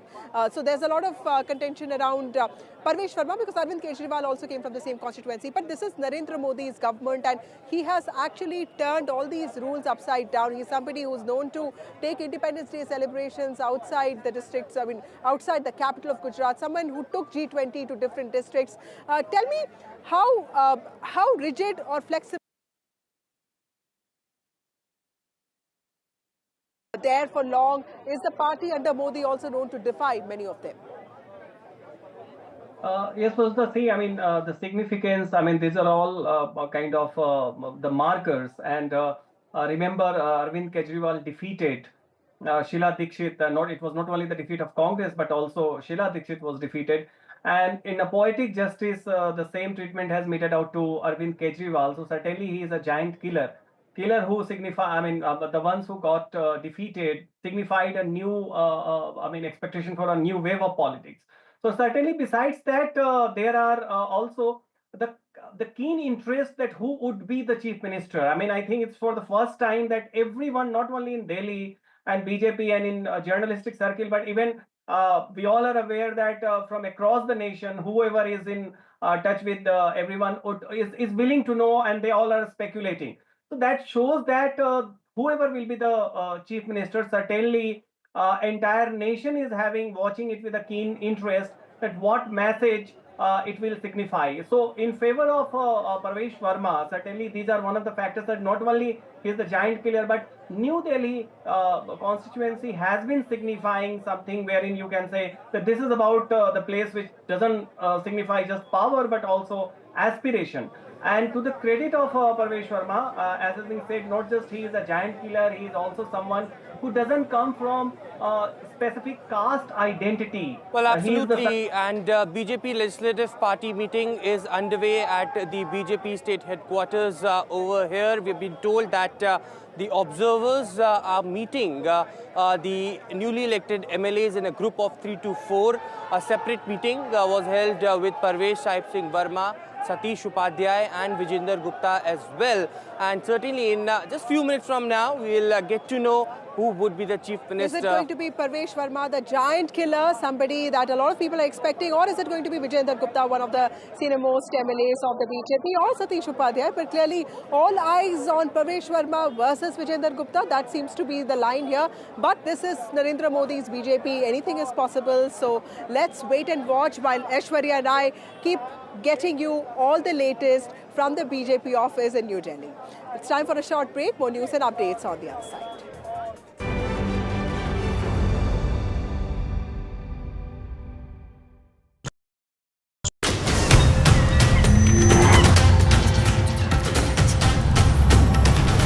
Kumbh is the flow of the rivers, the direction of the stars, and the memory of the urn full of nectar. I'm here to tell you the story of Kumbh. Watch Mahakumbh Tales with me, Amish Tripathi, only on NDTV.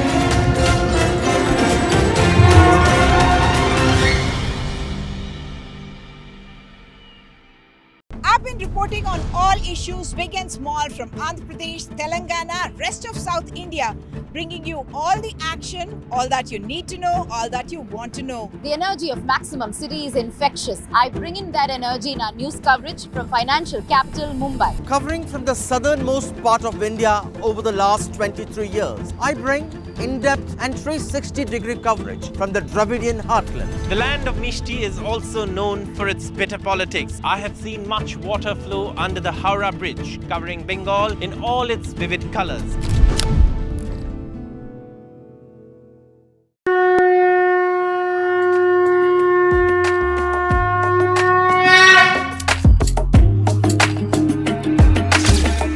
Mahakumbh, the festival of faith, the world's biggest spiritual festival, the divine dip at the spiritual Sangam, a sacred confluence of faith, culture and heritage. NDTV's mega coverage of the Mega Fest. NDTV at Mahakumbh 2025.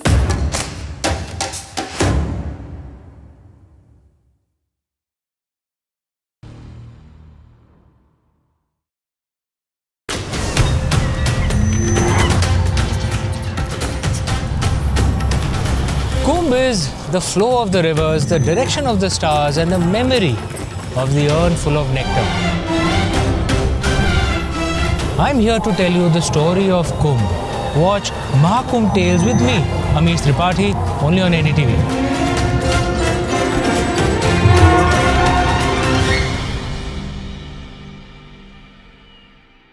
I've been reporting on all issues big and small from Andhra Pradesh, Telangana, rest of South India, bringing you all the action, all that you need to know, all that you want to know. The energy of Maximum City is infectious. I bring in that energy in our news coverage from financial capital Mumbai. Covering from the southernmost part of India over the last 23 years, I bring in-depth and 360-degree coverage from the Dravidian heartland. The land of Mishti is also known for its bitter politics. I have seen much. And we are going straight to the BJP office in Pandit Pant Marg here in the national capital, where the meeting is happening. So we can clearly see that the visuals have started coming in. This is an important meeting which is there. We can, in fact, any moment that name will be announced. Okay, so we can tell our viewers who will be the next Delhi Chief Minister. That announcement is going to happen any moment now. The legislature party meeting is currently on. So Aishwarya and Vasudha are currently joining us live. Ash, what can you tell us? I mean, they had a separate meeting, the observers had a separate meeting with Vijendra Gupta and Parvesh Verma. Now, can we take the name of the next Delhi Chief Minister? Well, that's the information coming from the BJP state headquarters over here. A separate meeting with a group of 3 to 4 newly elected MLAs are being conducted with the observers and also in charge Alka Gujar, who is right here at the state headquarters. Satish Upadhyay, Parvesh Singh Verma, Vijendra Gupta was that first initial group that went inside, and separate meetings are also taking place simultaneously. In a short while from now, we'll get to know who the next Chief Minister would be and who would be those who would be inducted in the cabinet, and a speaker name would probably be announced as well. But certainly it is still, we are waiting on our mobile phone through the workers and MLAs who are inside that meeting to send some information to us. Vasudha is also getting some information from inside the state headquarters. Vasudha, please tell us now what's happening. None of this information really on air because this is Narendra Modi's BJP, and Maria, you know this better than any of us that, it's never over till it's over when it comes to Narendra Modi's BJP. What we understand is that Parvesh Verma remains to be the top contender when it comes to Delhi CM face. He's somebody who has defeated Arvind Kejriwal, and we all know that when it comes to awarding the giant speech, Smriti Irani, the past of Surendu Adhikari being awarded the LOP, the BJP has this tendency to reward those people, but also representation is important here. There's Vijendra Gupta, who's one of the senior most MLAs of the BJP from Rohini, someone who won for the party even when Aam Aadmi to Party please was growing. zoom in and play the visuals full of the legislature party meeting which is coming in. Let's have that as the full screen now. The 48 MLAs of the BJP are in attendance. There are 2 observers who have been appointed by the BJP Parliamentary Board. The 7 BJP MPs are in attendance as well. So it's very clear that this is going to be the process which will be followed. Remember, it's an important day for the party. It's a day which is coming after a lot of hard work, a lot of exercise which has gone into it. So these are the visuals coming in, and I will try and connect with Ishika and Tanushka, who are joining us.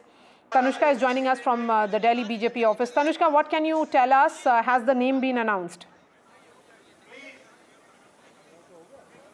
Maya, I'm currently at the Lieutenant Governor's Secretariat behind me, where we are waiting, of course, for the main CM face to be announced, because only after this will all the members of the new government will come here to stake their claim to form the new government in Delhi, and we will expect these ministers to arrive here along with the chief ministerial face as well. All right, Tanushka, let's wait now, because the focus is on the Delhi BJP office.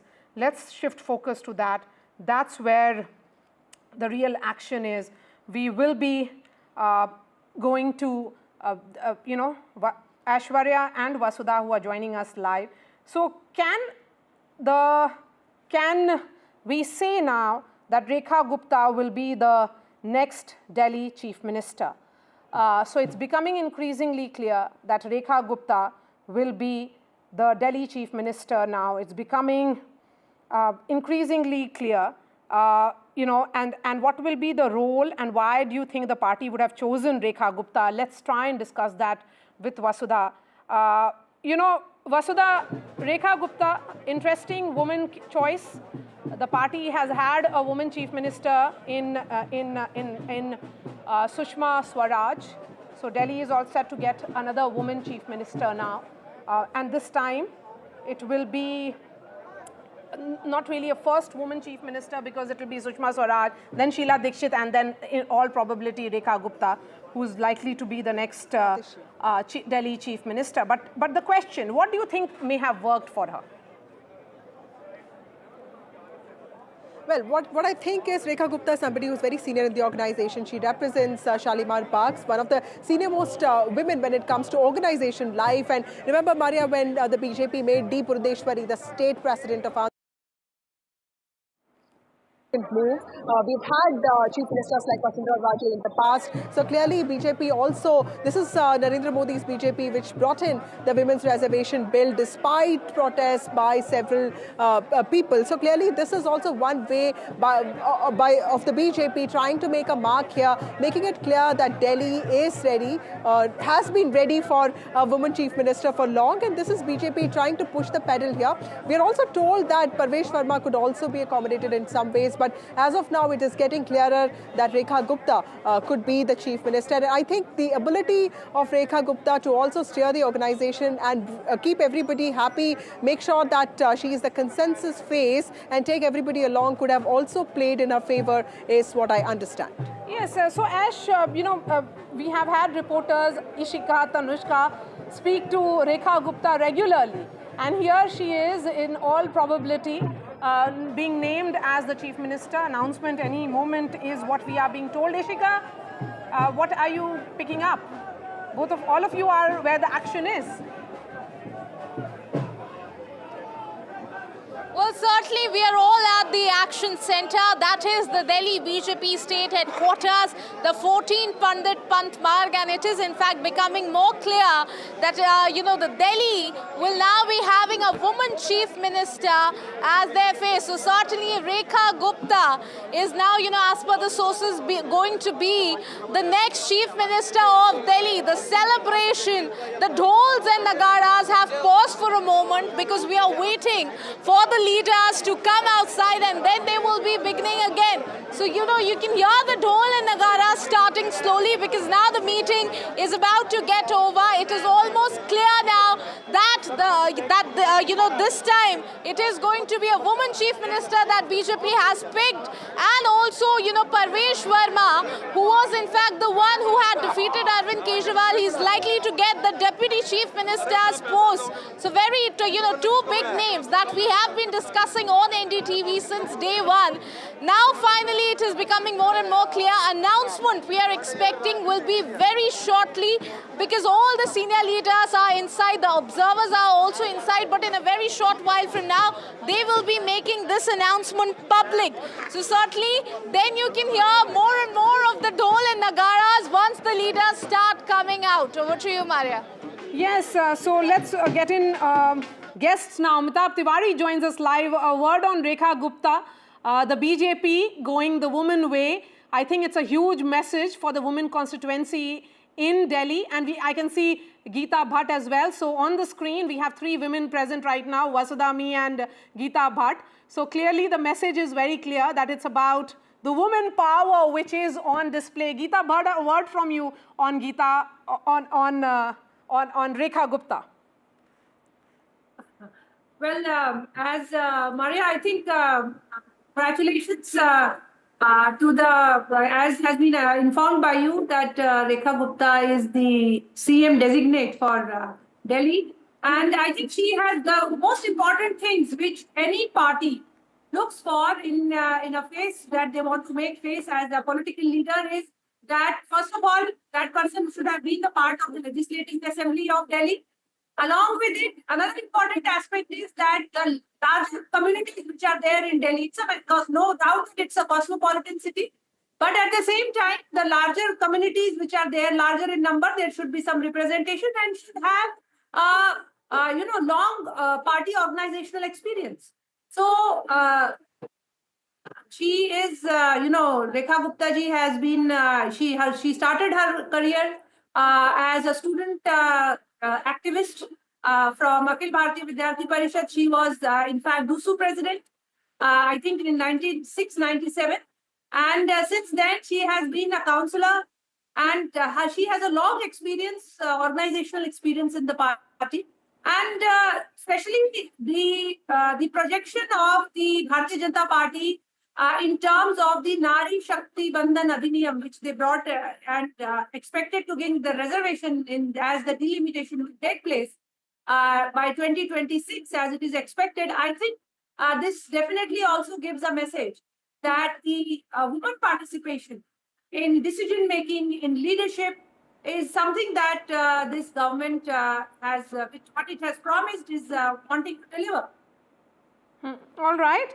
So we have more details on Rekha Gupta, who started her politics with activism. I can see the whole panel joining us now. Rakesh Sinha, welcome to this discussion.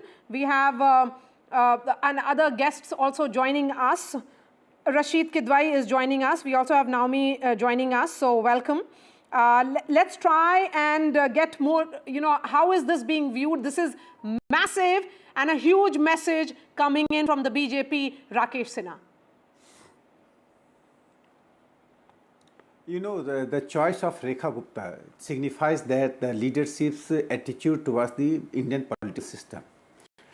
Particularly, Prime Minister Narendra Modi ji has emphasized that elitism should not be criteria, which in Hindi we call chhatrap, for leading the party in the government. The workers are equal, and any worker can, theoretically, we always say that all equals are capable to become CM. This has been proved by Prime Minister Narendra Modi's perspective for the party system. And this is the another example of choosing Rekha Gupta. The main concern before the leadership has been in Delhi, reclaiming the dignity of the capital city. Delhi lost the claim of dignity of capital city for the last 1.5 decades due to the leadership which Delhi got through the Aam Aadmi Party, which Prime Minister called APDA. He generally called APDA, very aptly called APDA, because the leadership was not interested in developing Delhi, giving it dignity. Rather, it was trying to, using it as a step towards the national leadership. Not doing some good work, but doing doing something which has a negative message not only in India but outside the country. That's why I say that the choice of Rekha Gupta and the formation of the government had one biggest criteria was reclaiming the dignity of capital city, and that we are going to do that. Second important thing is that generally people say the caste combination is one of the criteria, but I think it is one of the criteria. It is not the sole criteria in the BJP. Your ability, concern, dedication, and a disciplined worker. That these are the consideration. Then naturally in politics it comes that regional consideration, caste consideration, wherever there will be question of representation, these things would emerge. Yes. But in Bharatiya Janata Party politics, they emerge as a secondary objective, not the primary objective. Okay. In fact, Rekha Gupta earlier today had spoken to my colleague Ishika, and listen in to this fascinating conversation that Ishika had with the CM designate of Delhi.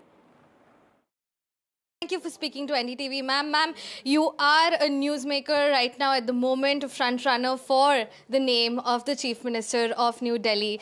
What are we, expecting? How are you expecting things to unravel in the meeting this evening? Actually, BJP का कोई भी विधायक या कोई भी कार्यकर्ता अपनी organisation के साथ में इतना अटैच है कि जो भी वहाँ डिसीज़न रहता है वो उसको फॉलो करता है. और I am also in that line कि आज दिल्ली में जो कुछ भी एक नया चैप्टर शुरू हुआ है वो मोदी जी के नेतृत्व में दिल्ली डेवलप करे, और हम सबके उस मिशन में आज हम सब इकट्ठे हैं, एक साथ हैं और मिल कर के दिल्ली के लिए काम करेंगे. यही हमारा टारगेट है, यही हमारी एक लाइन ऑफ एक्शन है, और हम दिल्ली को एक नया डेवलपमेंट का एक नया इतिहास दें, एक नया चैप्टर खोलें, यही हमारी सोच है. रेखा मैम, आप दिल्ली बीजेपी स्टेट यूनिट की जनरल सेक्रेटरी रही हैं. You worked closely at the state level. तो if you are elected in or chosen as the chief minister, how do you see things panning out in Delhi? What are the thoughts right now? I think इस question के लिए हम बहुत जल्दी कर रहे हैं. मुझे लगता नहीं कि मुझे इसके बारे में मैंने कुछ सोचा है. तो वक्त आएगा तो जो भी चीफ मिनिस्टरल कैंडिडेट होगा वो उसका जवाब देगा. मैम, और आपकी जो इलेक्शन कैंपेन्स थी, आपकी जो इलेक्शन रन थी, you are at this point a strong women face of the elections and the run up. Women voters को भी इस बार काफ़ी kind of importance दिया गया, focus दिया गया with the women schemes. हमेशा मोदी जी का तो ये शुरू से, जब से उन्होंने देश के प्रधानमंत्री के नाते काम संभाला, हमेशा उन्होंने देश की बेटियों की, देश की बहनों की, देश की महिलाओं की चिंता की है। वो पहले प्रधानमंत्री थे जिन्होंने शौचालय की बात करी, जिन्होंने उज्ज्वला की बात करी, जिन्होंने हर घर तक नल के माध्यम से जल जाए वो बात करी। तो ये सारे विषय, महिलाओं की हेल्थ, महिलाओं का पोषण, ये सारे विषय प्रधानमंत्री जी के दिल के नज़दीक हैं। और इसी श्रृंखला में दिल्ली में भी दिल्ली की बहनों को वो अधिकार मिले जिसकी वो अधिकारी हैं, इसकी चिंता करते हुए अनेक स्कीम्स आई जो विशेष रूप से दिल्ली की बहनों के लिए, उनके अपलिफ्टमेंट के लिए, उनके एम्पावरमेंट के लिए। शालीमार बाग के लोगों ने आपको अपना उनका प्यार दिखाया और उन्होंने आपको वोट इन किया है। शालीमार बाग में जब आप कैंपेन कर रही थी, ऐसे कौन से मेन मुद्दे हैं जिनको आप एकदम अपने फ्रंट पे रख रही थी, टॉप प्रायोरिटीज़? आई थिंक पूरी दिल्ली में एक ही जैसा माहौल है। इस पिछली सरकार ने 12 साल में दिल्ली में कोई भी ऐसा काम नहीं किया जिसके कारण से दिल्ली की जो जनता है वो बेहद त्रस्त है, बहुत परेशान है। चाहे वो सड़कें, टूटी सड़कें हों, टूटी नालियां हों, या जिस भी तरीके का यहाँ कोई इंफ्रास्ट्रक्चर हेल्थ के लिए नहीं है, एजुकेशन की बातें की, परंतु कोई भी एक नया कॉलेज दिल्ली में खुला नहीं, कोई स्कूल अपलिफ्ट नहीं हुए। तो ये सारी समस्याएं पूरी दिल्ली की समस्या रही। पॉल्यूशन एक बहुत बड़ा मुद्दा, यमुना की सफाई, ये सब लोगों के दिल के नज़दीक रहे। लोग परेशान रहे। 12 साल में त्राही त्राही मच गई और उन्हें लगा कि जो निर्णय पहले गलत हुए उनको अब सही दिशा में लेके जाएं। देश की राजधानी दिल्ली मोदी जी के संग चले। And you've also been termed as Haryana's daughter very lovingly by the people. So how do you tell us more about, your upbringing in Haryana from there to Delhi now, and now you are in the running for the chief ministerial face? मैं तो इतना जानती हूँ कि मैं हरियाणा की बेटी हूँ, मेरा जन्म हरियाणा का है और आज दिल्ली में हरियाणा के बहुत बहुत लोग हैं और कहीं ना कहीं ये उम्मीद करते हैं हरियाणा के लोग भी कि दिल्ली में जब वो रहते हैं, दिल्ली देश की राजधानी है, यहाँ पे हरियाणा क्या राजस्थान, अलग अलग राज्यों से लोग आते हैं, बिहार से, पंजाब से, और हर व्यक्ति अपनी रोज़ी रोटी कमाने के लिए यहाँ रहता है। दिल्ली का कल्चर जो है वो बड़ा डिफरेंट है। हम यहाँ चाहते हैं कि हर राज्य के लोगों को सम्मान मिले, जीने का मौका मिले, काम का, रोज़गार का मौका मिले और सबको वो सुविधाएं मिले जो देश की राजधानी में होनी चाहिए। Rekha ma'am, tell us more about your in the sense कि आज जो ये लेजिस्लेटिव मीटिंग भी होने वाली है, पार्टी मीटिंग, आप will you be going there? What are you expecting to happen out there? Give us some sort of an insight. बिल्कुल ज़रूर जाऊंगी। एज ए पार्टी एमएलए मैं वहाँ रहूंगी और वो दृश्य जो दिल्ली का स्वर्णिम अध्याय लिखने वाला है वो मैं अपनी आंखों से देखूंगी कि कैसे 27 साल बाद भारतीय जनता पार्टी की सरकार बनने जा रही है और उस सरकार में एक एक विज़न जो मोदी जी ने दिल्ली के लिए सोचा है वो इम्प्लीमेंट होगा, पूरा एजेंडा तय होगा और हर काम को team Modi, team BJP Delhi के लिए करने वाली है। So Rekha Gupta all set to be the Delhi Chief Minister. So she will be in fact the 5th woman Chief Minister that Delhi will be seeing. So certainly the message coming in from the BJP is that when it is about the women constituency, it's not just about them being the vote bank. It has to be women-led governance, women-led governments as well. Neoma Gupta of the BJP continues to be with us. We also have Rashid Kidwai. Neoma, a word from you. Let's try and understand what it does to the women spokespersons such as you. I mean, a recognition of this sort being given by the BJP, certainly it means a lot to women spokespersons like you. So it's a big day because the CM candidate, the official statement is yet to come out in the next few minutes. So I'd like to wait for that.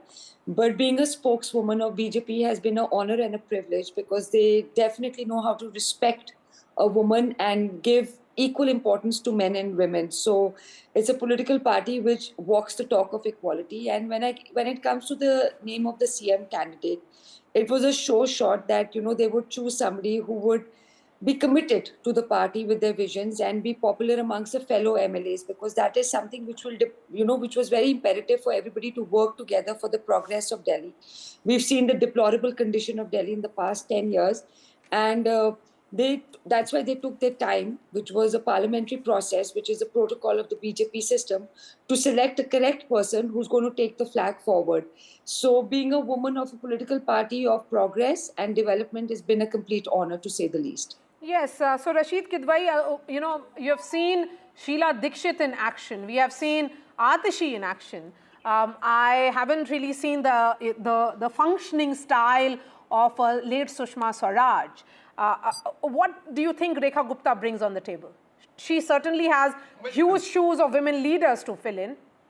Absolutely. I think, Maria, one of the major problems that Rekha Gupta will have to, live up or perhaps surpass the legacy of Sheila Dikshit and Arvind Kejriwal. Remember, Delhi has had very good chief minister. So this is something, and a lot of emphasis has been given on Nari Shakti, the she being a woman and all. Maria, I must say this is not a proper day to say this, but it's very high on optics. It's whether it's substantive or not, we need to see. Maria, we must remember we were among the first, few nations, democratic countries that had a woman prime minister in Indira Gandhi way back in 1960s and 1970s, etc. But it didn't alter, so to say, the status of women in India. Of course, it was work in progress, and Indira Gandhi's sort of, she being head of the country and all did help. There have been very many women, heads of, political parties, Sonia Gandhi being of Congress, Mayawati being of BSP, but we cannot say that improved their condition in their respective. Women in politics is a tough profession even now. So I think she has one aspect of Rekha Gupta's long career in politics is also her organizational role. ABVP, activism during those days, and also the General Secretary of State Unit of the BJP, Amitabh Tiwari. She is also one of the longest serving councillors of Delhi as well. So all that, I think the BJP realizes that when it comes to the Delhi unit of the party, it's a divided house, and hence you need someone who has worked at the organization level to fix the nuts and bolts. Should I speak? Yeah, clearly Rekha Gupta ji has risen up the ranks. So she has the experience of ABBP, DUSU, then as a councillor in the MCD, and now she is a MLA and to be appointed as the chief minister. So a woman face also helps neutralize this infighting which the earlier BJP or the old BJP, you can say, was notoriously famous for in the olden days. So now you have a person, because the Prime Minister has been a votary for women empowerment. Women reservation bill is one of his pet projects. And since the BJP or the NDA is in power in more than 20 states but did not have a woman chief minister, I think the party high command decided that this is the state and this is the chance to put a woman in command who could implement the Sankalp Patra of the BJP in letter and spirit. Mind you, Delhi has a multitude of agencies. She will have to coordinate with the LG and also the Home Minister, because the Home Minister is responsible for the law and order. And it's also a message to the women who are being increasingly emerging as kingmakers in elections. See, this vote bank was a big vote bank of the Aam Aadmi Party, which was giving it a significant lead in the past two elections. Almost 65% had voted for the Aam Aadmi Party in the past. But this time, 46%, more than 44%, which voted for AAP, have voted for the BJP as per Axis My India survey. It also fits in the caste consideration, because the Vaishya and the Baniya community, though accounts for around 7%, almost 66% of them voted for the party in this election. So this sends a message across the entire nation, because the Vaishya Vanya community also is around 5 to 10% of population across most of the major states. So it sends a message, a gender message, a caste message, and also the cabinet will have a mix of experience and youth, and Rekha ji perhaps is well suited to lead the baton. You've actually put it really well, Amitabh. There is a message that the BJP has not had a single woman chief minister in recent years, and hence, they are in power in close to 50% of the states in the country. And when it comes to women chief minister, that's not the case. So that has been fixed now. When it comes to the crucial upper caste constituency, because the BJP Rakesh Sinha was, when it started, I mean, in the pre-Modi Shah era, was about the Brahmin Baniya party. It was said often that you have started moving away from this crucial constituency, which was your core, to other constituencies, and you have almost started forgetting them. So you have addressed that concern as well. So caste, gender, both these concerns addressed. No, I don't think so. There are a very important, significant thing about the Narendra Modi era that is different from the past. I'm telling you, in Delhi, three people, Madan Lal Khurana, Kedarnath Sahni ji, and Vijay Kumar Malhotra ji, this troika dominated. They were great personalities who emerged from the Jansangh days. Now, this is a great transition. When the old leadership, whose domination for the decades and decades, and you are bringing a new leadership, then you find that Delhi is leaderless. It is not like that.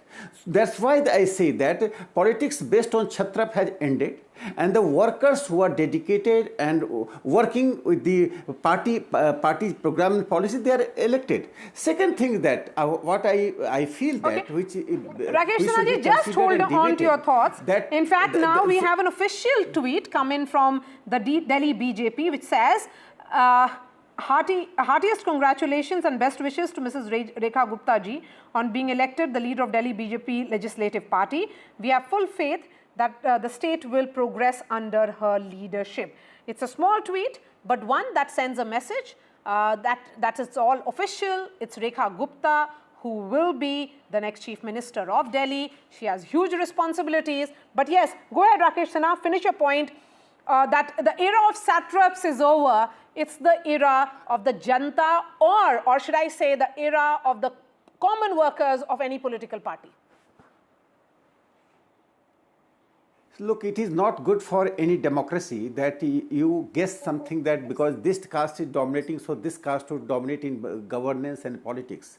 You see in this shift, how this shift has been brought through the democratic means, and that democratic transition. You see the example of Maharashtra. There was a certain impression that this caste cannot become the chief minister. You see the Haryana, when Manohar Lal Khattar ji was made chief minister, there was an impression that a particular caste can dominate in politics. In Delhi, certain impression has been created. So there is a great Narendra Modi era should be known for transition. And that transition not only BJP is an instrument for transition in party system which Congress has destructively established in the country, retrogressively established in the country, that just address the caste and get the governance. Here the caste is important, definitely important. I earlier told that caste and regional factor, linguistic factor, they are all important in representative democracy. But this should not be the sole criteria. Criteria should be the quality of leadership, the vision of the leadership, and also the egalitarian movement. Third important thing, Maria ji, what I feel that Delhi had given an impression in the last 1 decade that negationist politics. Arvind Kejriwal thought that by negating the central leadership, he can emerge as a anti-establishment leader at the national level. This message, now the message has been communicated throughout the country. By negationist politics, you cannot remain in politics for a longer time. It has a limited life in politics, which Aam Aadmi Party has shown. So I think that the Delhi's election, and thereafter the formation of the government have two important messages. First, that negationist politics should not work. A second important thing, that Delhi has to regain its dignity as a capital city, which Paris had, Melbourne had, Washington had, London had, which Delhi was losing due to Arvind Kejriwal and Aam Aadmi Party. In fact, congratulatory messages have started pouring in from several BJP party functionaries now, Geeta Bhatt, Vinod Tavade and others. I can see a number of them have started congratulating Rekha, Rekha Gupta. This is an important day for the party. As I said, Delhi is getting a woman chief minister once again. So, I'm looking at Vinod Tavade, one of the senior functionaries of the BJP. These are the visuals. Let's listen into these visuals now. In fact, Ravi Shankar Prasad is addressing the press. मेरा सभी से निवेदन है कि पीछे हमारे सांसद बैठे हैं, हमारे विधायकगण बैठे हैं, थोड़ा सा अनुशासन बना के रखें।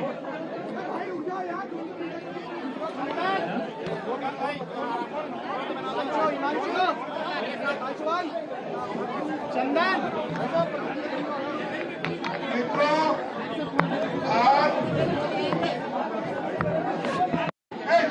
हाँ अंदर ही हूँ।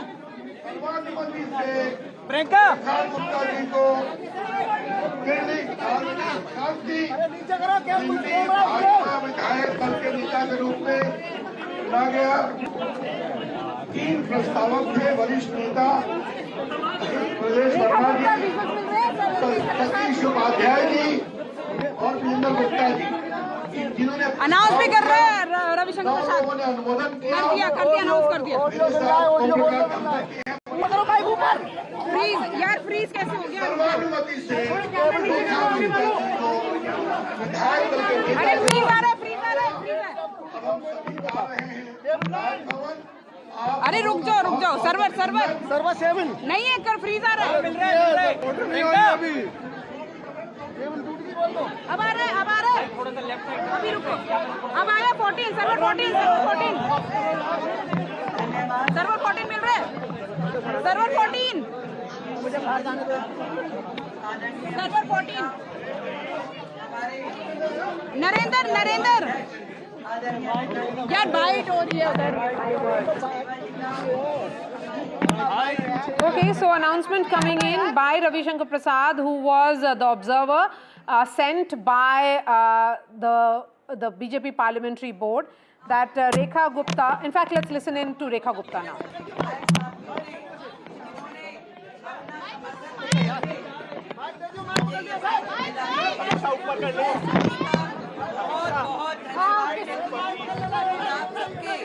आशीर्वाद, सहयोग और की गहराई से आभार व्यक्त करते हैं। बस बाद में करेंगे।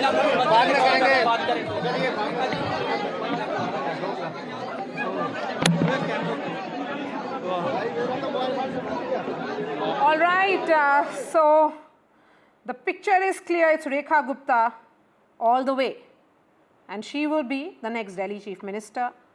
A message loud and clear by the BJP that when it is about the women constituency, they are taking it very, very seriously. Aishwarya joins us as well. We have Neoma Gupta of the BJP. She wanted to make a point. Neoma, please go ahead. I'm looking at this visual of Rekha Gupta. A word on Rekha Gupta and those visuals, and then we move ahead. So now that it's officially announced, I mean, it's a big day.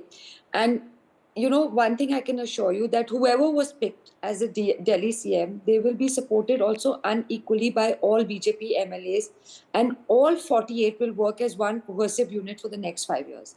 And this is because our leaders aren't power hungry. We know that power is just a means to an end and not the end itself. You have seen this in other states, and now you will see it in Delhi. Our goal is strictly to develop Delhi and work in tandem with Modi ji's government at the center to get Delhi the best possible governance. And yes, being led by a woman is a matter of exceptional pride. Let's bring in, okay, so let's bring in in fact, let's bring in Aishwarya, who's joining us. Aishwarya, what can you tell us?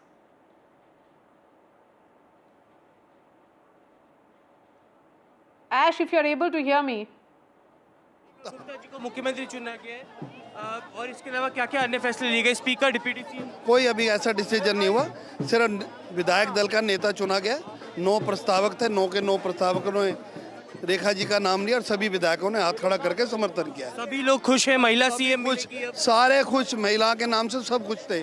और हम तो देश के प्रधानमंत्री श्री नरेंद्र मोदी जी का धन्यवाद करते हैं, कितना बड़ा डिसीजन उन्होंने दिल्ली की महिलाओं को देखते हुए लिया। So one by one, the newly elected MLAs are coming out from the BJP state headquarters. There you heard there were 9 proposals that were made, and all went in favor of Rekha Gupta. Sir, कितना बड़ा निर्णय मानते हैं आज रेखा गुप्ता जी को? महत्वपूर्ण निर्णय है।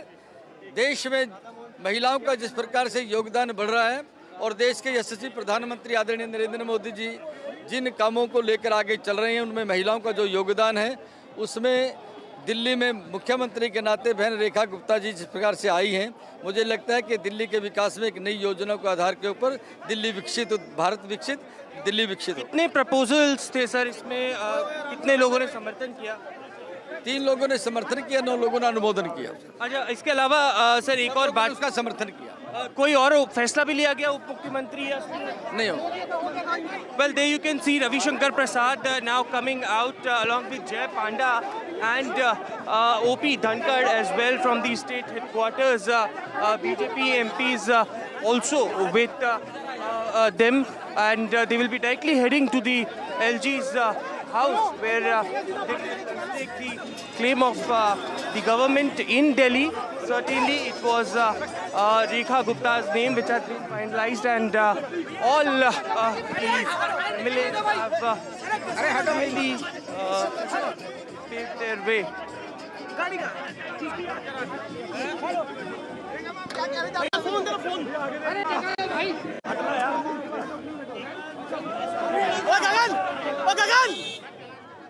So the observers along with Rekha Gupta and 2 others will be heading to the LG office to stake claim to form the next government. This is of course a matter of protocol or process, and then the Lieutenant Governor will be extending that invitation for Rekha Gupta to take oath tomorrow at Ram Leela Maidan. The preparations of course began 2 days ago. Amitabh Tiwari, we have been discussing the significance of this name, the messaging which is on this name, the gender and caste balancing that the BJP is doing. But keeping in mind the next big election, which is in Bihar, what do you think the BJP is telling? No, I think in Bihar, the BJP feels that it is perhaps on a stronger wicket. We've seen also that the Lalu Prasad Yadav has been asking or requesting Nitish Kumar to join the alliance, which shows that the Mahagathbandhan is probably on a weaker footing in that state. And this sends a message to the larger Baniya community across the country. In Bihar also, there is a significant 5 to 7%. Kailash Gehlot, one of the party functionaries of the BJP, speaking. Let's listen in. Well, Kailash Gehlot is with me, sir. How big is this decision to elect a woman chief minister for Delhi? I think it's a wonderful and very bold decision. और मुझे पूरा यकीन है कि with the guidance and leadership of honourable PM, Rekha ji जो है as female CM Delhi में बहुत बढ़िया काम करेंगी। सर, और कोई भी डिसीजंस लिए गए इस बैठक में? किस तरीके से पूरी चर्चा चली? नहीं, केवल सीएम के ऊपर ही डिस्कशन हुआ और यूनानिमसली जो है उनको चुना गया। सुषमा स्वराज के बाद अब दिल्ली को एक महिला मुख्यमंत्री, चौथी महिला मुख्यमंत्री दिल्ली को मिलने जा रही हैं, उसके बहुत बहुत शुभकामनाएं। So that was Kailash Gehlot, who was earlier with the Aam Aadmi Party and now a BJP leader. There are all the newly elected MLAs now coming outside the BJP state headquarters. The big giant, another big giant who defeated Manish Sisodiya, sir. इतना बड़ा फैसला महिला मुख्यमंत्री को चुनना? अरे वो तो जो मोदी जी की आत्मा है ना, उसमें रूह है भगवान की। जो फैसला आया है, पूरा कार्यकर्ता एकजुट हो गया दिल्ली का, क्योंकि पहली बार एमएलए बनने पर उनको ये जो मुख्यमंत्री बनाया महिला को, और उसमें काबिलियत है। जो मोदी जी के हमारे काम, जो मोदी जी के ने गारंटी पे गारंटी दी है, अमित शाह जी ने जो मैनिफेस्टो भेजा है, हम उसको घर घर पहुँचाएंगे और घर घर जाके लोगों के काम करेंगे, लोगों की सेवा करेंगे, जिससे कि मोदी जी की गारंटी पूरी हो। अच्छा सर, आपने तो काम किया हुआ है रेखा गुप्ता जी के साथ भी पहले, और दिल्ली के अंदर काफ़ी सक्रिय रही हैं। कितने बदलाव आपको लगता है वो एज अ लीडर ला सकती हैं, और क्यों उनको चुना गया? देखो, पता क्या है, सबसे बड़ी बात ये है कि हमने मोदी जी का जो गारंटी पे गारंटी है, हमको वो ऑनलाइन होगा तो अपने दफ्तर में जहाँ हमारा ऑफिस बनेगा, वहाँ पर जंगपुरा बी में किसी के 200-300 रुपया खर्च नहीं होने देंगे। जो कैफ़े वाले के पास जाके खर्च करते हैं, पता है ना, 500-500 भी लेते हैं। हम अपने दफ्तर में लोगों को अपने जो सेक्रेटरी बनाएंगे, जो भी महिला आएगी, जो मोदी जी के काम है, चाहे महिलाओं के लिए है, चाहे पुरुष के लिए है, चाहे बुजुर्ग, सीनियर सिटी उनके फार्म भरेंगे और उनको ऑनलाइन होगा तो ऑनलाइन की सुविधा देंगे, अगर फार्म भरे जाएंगे तो फार्म की सुविधा। एक आखिरी सवाल, कुछ डिसीजंस भी लिए गए इस और बैठक में? स्पीकर का अनाउंसमेंट क्या हुआ? डिप्यूटी सीएम का क्या अनाउंसमेंट? नहीं और देखो कहा है ना, जो हाईकमान फैसला करेगी। हम तो कहते हैं मोदी जी जिंदाबाद। मोदी जी ने जो करके दिखाया, मोदी जी ने जो डिसीजन लिया, हम उस पर फूल चढ़ाएंगे। और here you heard from I'm another hoping giant that killer who defeated. You will get us the three proposers, any of the three proposers as well, on air soon. You know, it's really interesting that three people whose name was also in the reckoning for the Chief Minister's chair, which included Vijayendra Gupta, who is you know, and you know, Parvesh Verma and Satish Upadhyay, the former BJP chief. They were, all three of them were proposers in this particular case for Rekha Gupta. What a fascinating story it is playing out here. Geeta, but you please continue. You were making a point. Yeah, Maria, I was saying that, you know, while it is definitely welcoming that, you know, Delhi is now getting a woman chief minister, but at the same time, we must also take this into consideration that that is not the only reason for which, you know, she is today going to be, you know, she has been announced as the chief minister of Delhi. It is because it is a well-deserved, well-earned position. She has, you know, proved her mettle as a leader in terms of serving different positions, party positions, organizational positions, and also in terms of winning elections. So today, you know, she is first among equals because she very much, you know, deserved it in terms of her hard work and, you know, the work that she has done at various positions in Delhi. So, and I think that when now she is going to take the oath and run the government, there are going to be comparisons drawn between her and her predecessor, who was also incidentally a woman, that is Atishi ji, and their functioning and how in Aam Aadmi Party, when you know, Atishi ji was made the chief minister, how is it that, how, you know, the way she functioned, and was it that, you know, she was just the face and it was being the Delhi Secretariat was being run from somewhere else? That is something also, these kind of comparisons are going to be drawn. And I think as Tiwari ji was mentioning that there are going to be challenges. Yes, there are going to be challenges because for the last 1 decade, Aam Aadmi Party's functioning of Delhi was something that, you know, the kind of disaster in terms of infrastructure, in terms of the roads in this in the city, in terms of, we saw how many young lives we lost during the monsoon season. Yes. During the coaching climate. That's right. Lots of concerns that have been there regarding infrastructure, crumbling infrastructure, the concerns which have been there regarding, you know, pollution, all that. So Rekha Gupta has a lot of task ahead, a clear task or to-do list clearly. Delhi is really not the showcase capital of the fastest growing economy right now, Rakesh Sinha, and that certainly is a matter of huge concern.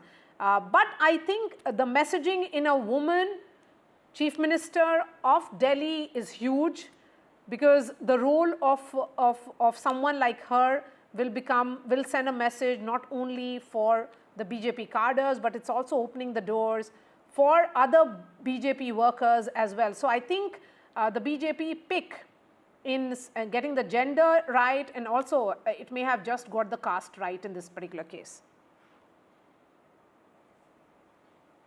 You know, this decision, particular decision, particularly for the Delhi state, the women chief minister, is very significant for the country, because this is the post passing of the bill, the women reservation bill, which is Matri Shakti Bandhana bill, that was passed by Narendra Modi's government. He ensured that this bill should be passed, because for the last 2.5 decades, there had been discourse on this bill that women should get reservation, and those who had debated violating, in fact, they were betraying the women's cause. Prime Minister ensured that anyhow this bill must be passed in a time-bound manner. After that, this decision has been taken. This shows that Prime Minister's concern for the this is egalitarian society where women activists should get proper and dignified place in the governance.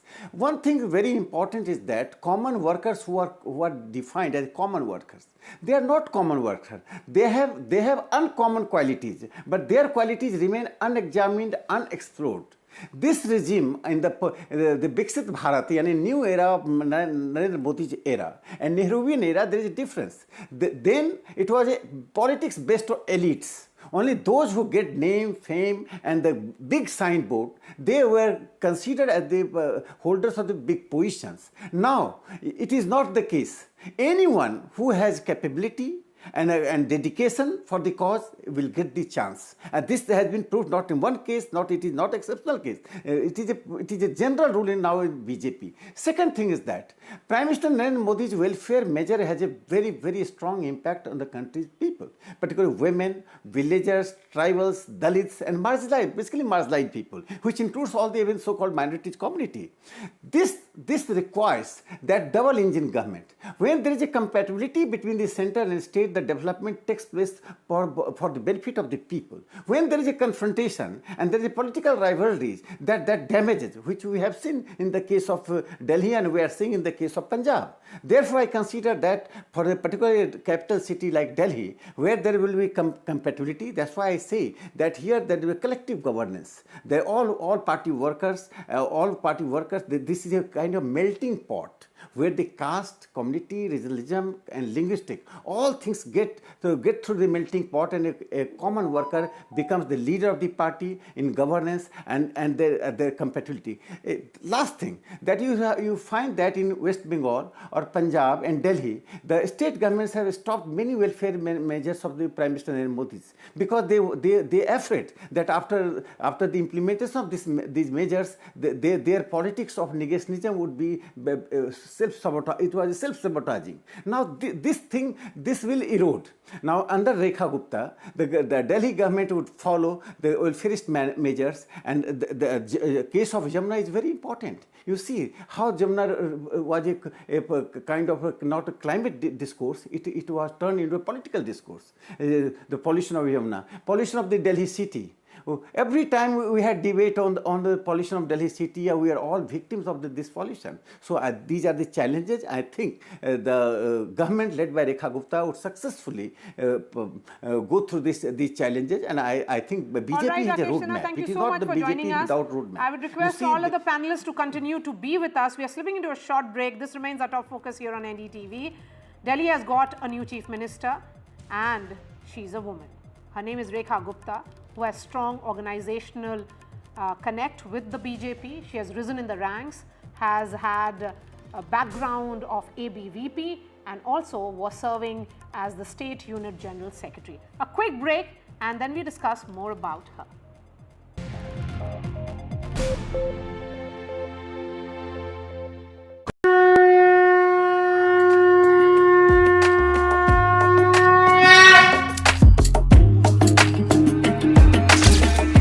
Mahakumbh, a festival of faith, the world's biggest spiritual festival, the divine dip at the spiritual Sangam,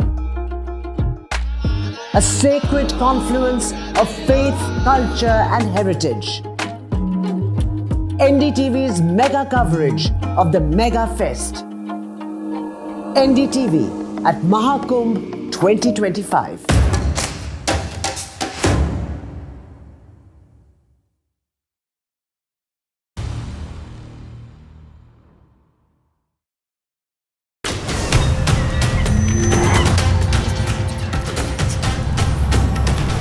Kumbh is the flow of the rivers, the direction of the stars, and the memory of the urn full of nectar. I'm here to tell you the story of Kumbh. Watch Mahakumbh Tales with me, Amish Tripathi, only on NDTV.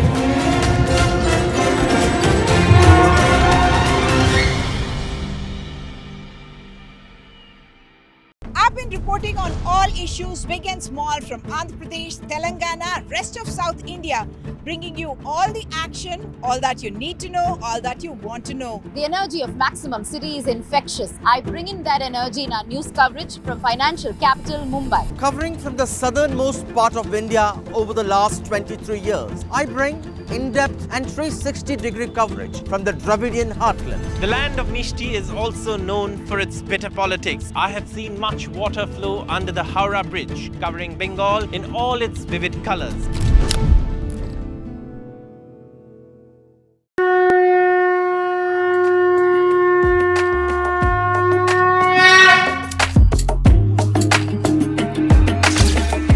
Mahakumbh, the festival of faith, the world's biggest spiritual festival, the divine dip at the spiritual Sangam.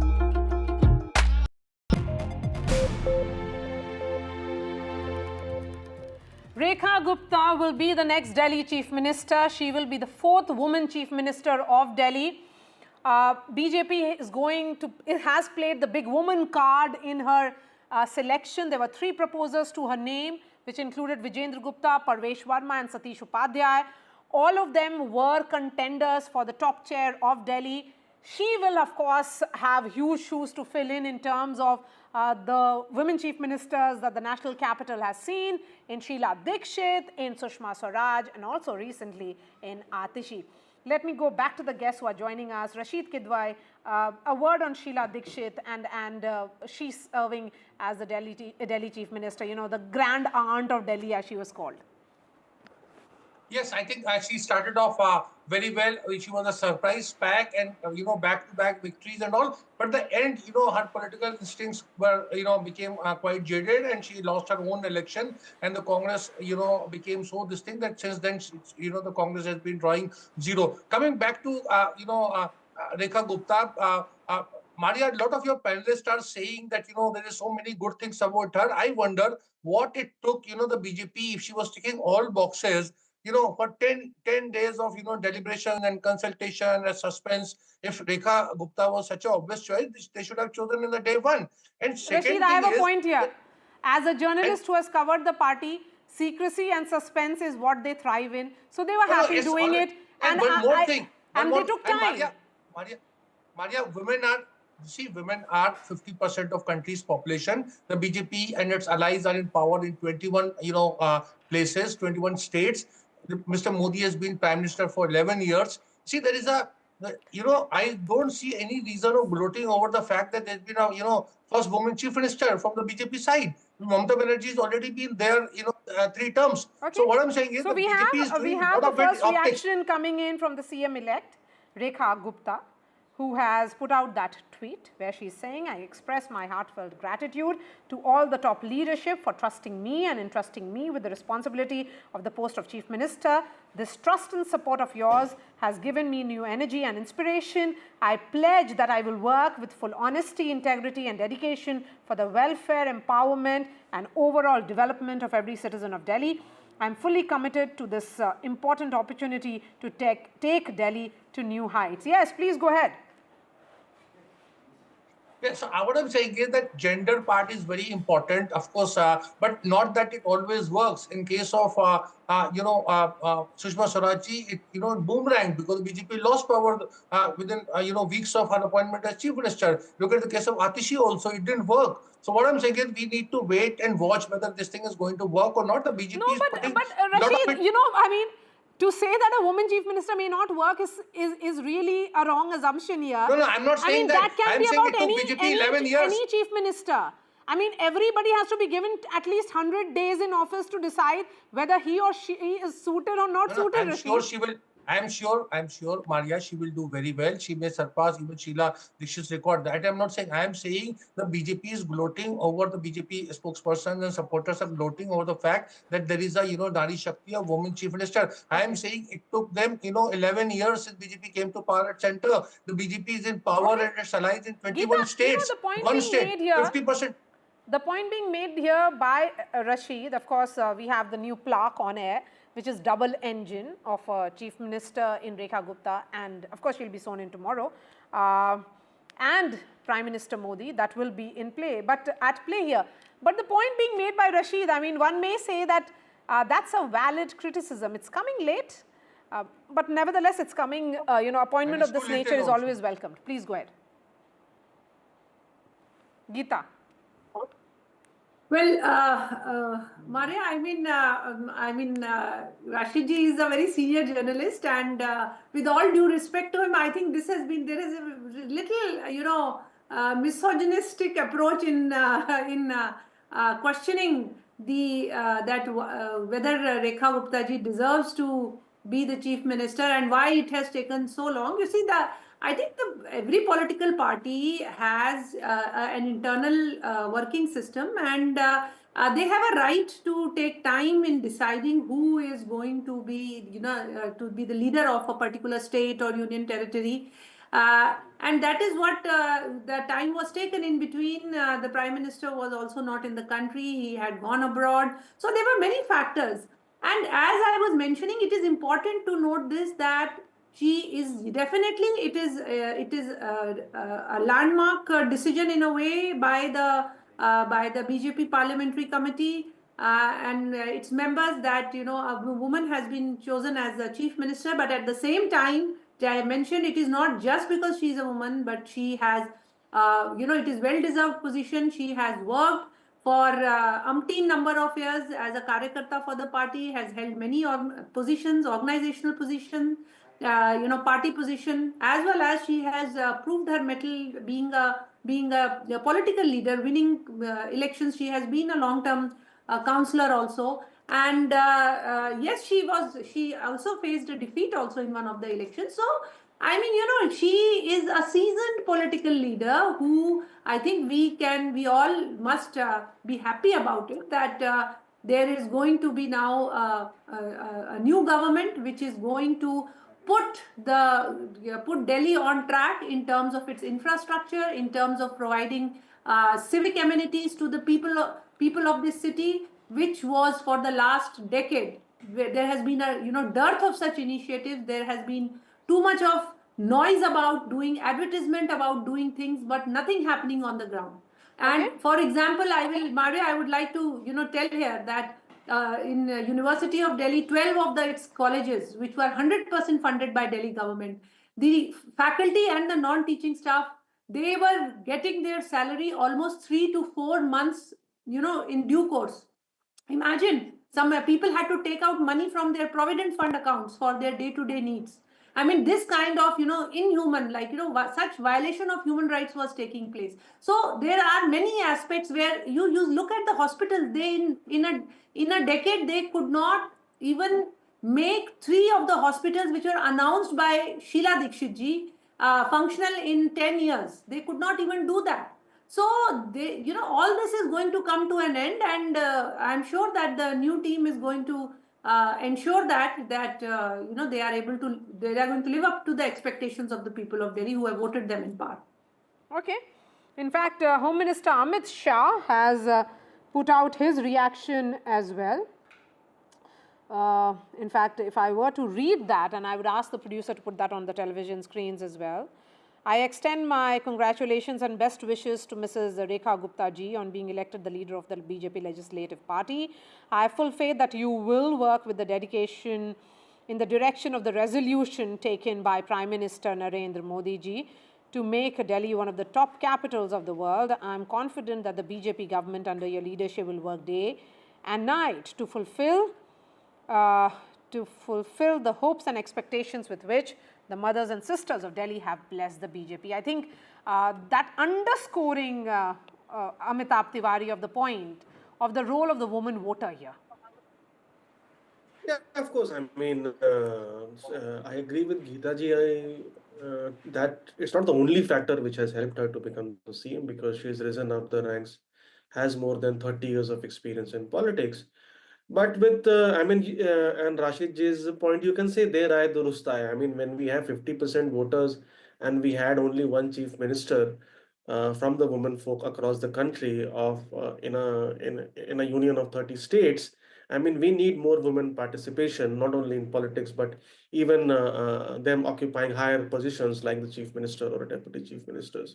So it's a good decision in that sense. And why it took long is also that the fact that there were senior leaders and also a giant killer who were equally good claimants, and the party perhaps took a lot of time to weigh on the various pros and cons.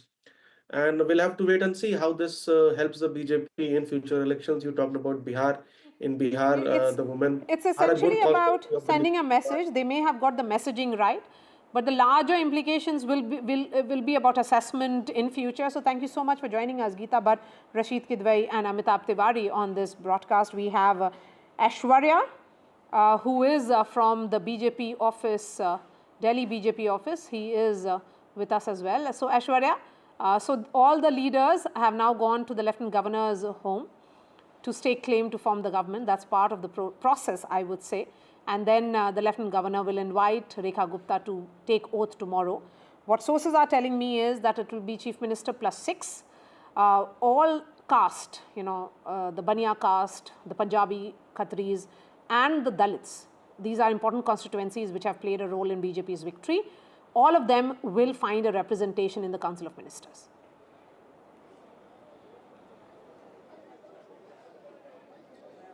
Well, certainly, because Bharatiya Janata Party gained votes from all sections of society this time, be it the Jat community or the Baniya community, or for that matter, the Punjabi community as well. And therefore, the reason perhaps in this 6 ministers who would be taking oath apart from the chief minister, there would be, a combination of all the caste that we could see. Perhaps the senior leadership and the young newly elected MLAs would also get a chance, but probably all of these 6 would be, the top leaders. The Home Minister of the country has already indicated that the central leadership will be in coordination of the state government, will take the national capital to its glory, and will make Delhi, as promised, the top capitals of the world as well. Certainly, it is after the Legislative Party meeting, the newly elected leaders have gone to LG House to stake claim for the new government, and tomorrow it would be the grand oath-taking ceremony that will take place. But now the entire timeline has come out as to how Rekha Gupta had been elected as the Legislative Party leader. First, it was, of course, these as someone who has covered the BJP, as someone who has covered the BJP, and I'm sure all of us, the beat reporters, we have been to the BJP Delhi office. We have seen Rekha Gupta in action. We have seen how diligent she was and how she took the entire state unit along. I think one of the factors that worked for Rekha Gupta, of course, besides her gender playing out in her advantage, it was also her ability to make that unit, which was otherwise a divided house, into appear as a cohesive unit.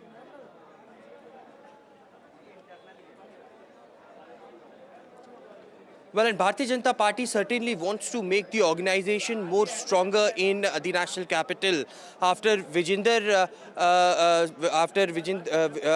Sachdeva, who took as the president of the Delhi state unit, it was, of course, the organizational strength which was on major focus. But Rekha Gupta, from the grassroots level and from the student level politics to, having a good coordination with the central command as well, led things went on her way, apart from, of course, the gender, the female, chief minister that now the Delhi and the national capital will get. And certainly these all positives were on the side of Rekha Gupta as far as her election as the chief minister is concerned. And as I was speaking to many of the newly elected MLAs and the MPs as well, they were clearly stating that this appointment will give new strength to the organization and will have a better coordination with just not the Lieutenant Governor in Delhi, but also the central leadership, because Rekha Gupta has all of these qualities in her to take Delhi forward under her leadership. All right, Ash, thank you so much for joining us and sharing all the details from BJP office. That's all from me. We have Vishnu Shom right here in the studio. 29 years ago, I was covering her when she was a very strong ABVP leader. She was the president of the Delhi University Students Association. Now to see Rekha ji become Chief Minister of Delhi, it is fantastic. She was a fantastic speaker then. That's what I remember. And now hopefully a strong administrator. All of that coming up after this short break on Left, Right and Centre.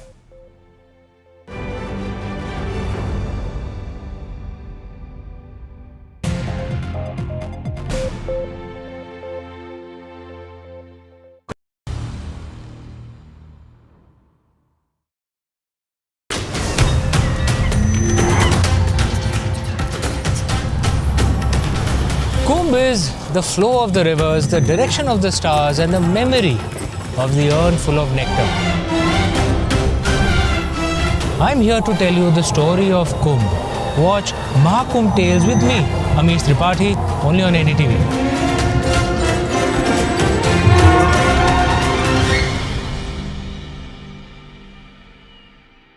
I've been reporting on all issues big and small from Andhra Pradesh, Telangana, rest of South India, bringing you all the action, all that you need to know, all that you want to know. The energy of Maximum City is infectious. I bring in that energy in our news coverage from financial capital Mumbai. Covering from the southernmost part of India over the last 23 years, I bring in-depth and 360-degree coverage from the Dravidian heartland. The land of Mishti is also known for its bitter politics. I have seen much water flow under the Howrah Bridge, covering Bengal in all its vivid colors.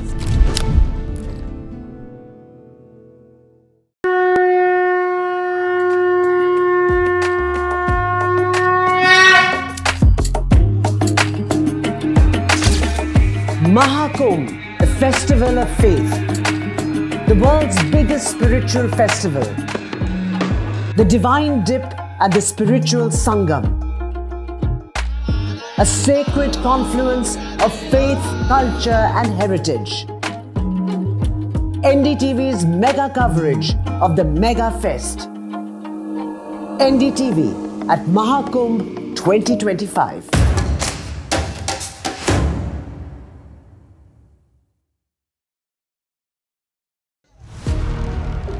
Big Budget Day. Big newsmakers on NDTV. Top ministers and opposition leaders. ये by the people, of the people and for the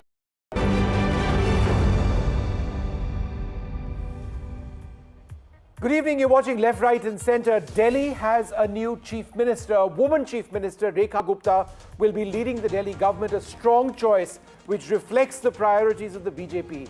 Gender, caste and perhaps as important as anything else, leadership. Rekha Gupta has been a notable figure in Delhi politics, starting a career through student activism as the president of the Delhi University Students' Union in 1996-1997.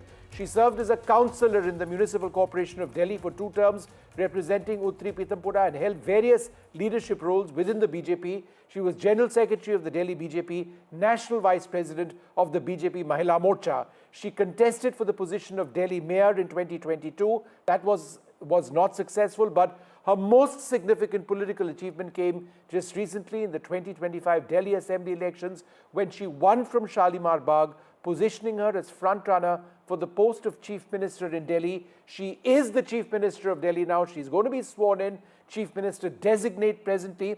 She's the second woman Chief Minister of Delhi from the BJP after Sushma Swaraj. Other BJP women Chief Ministers have included Uma Bharti, Anandiben Patel, and Vasundhara Raje as well, and of course Sushma Swaraj in Delhi. But we've got our reporters up. Aishwarya Jain joins us from the BJP office.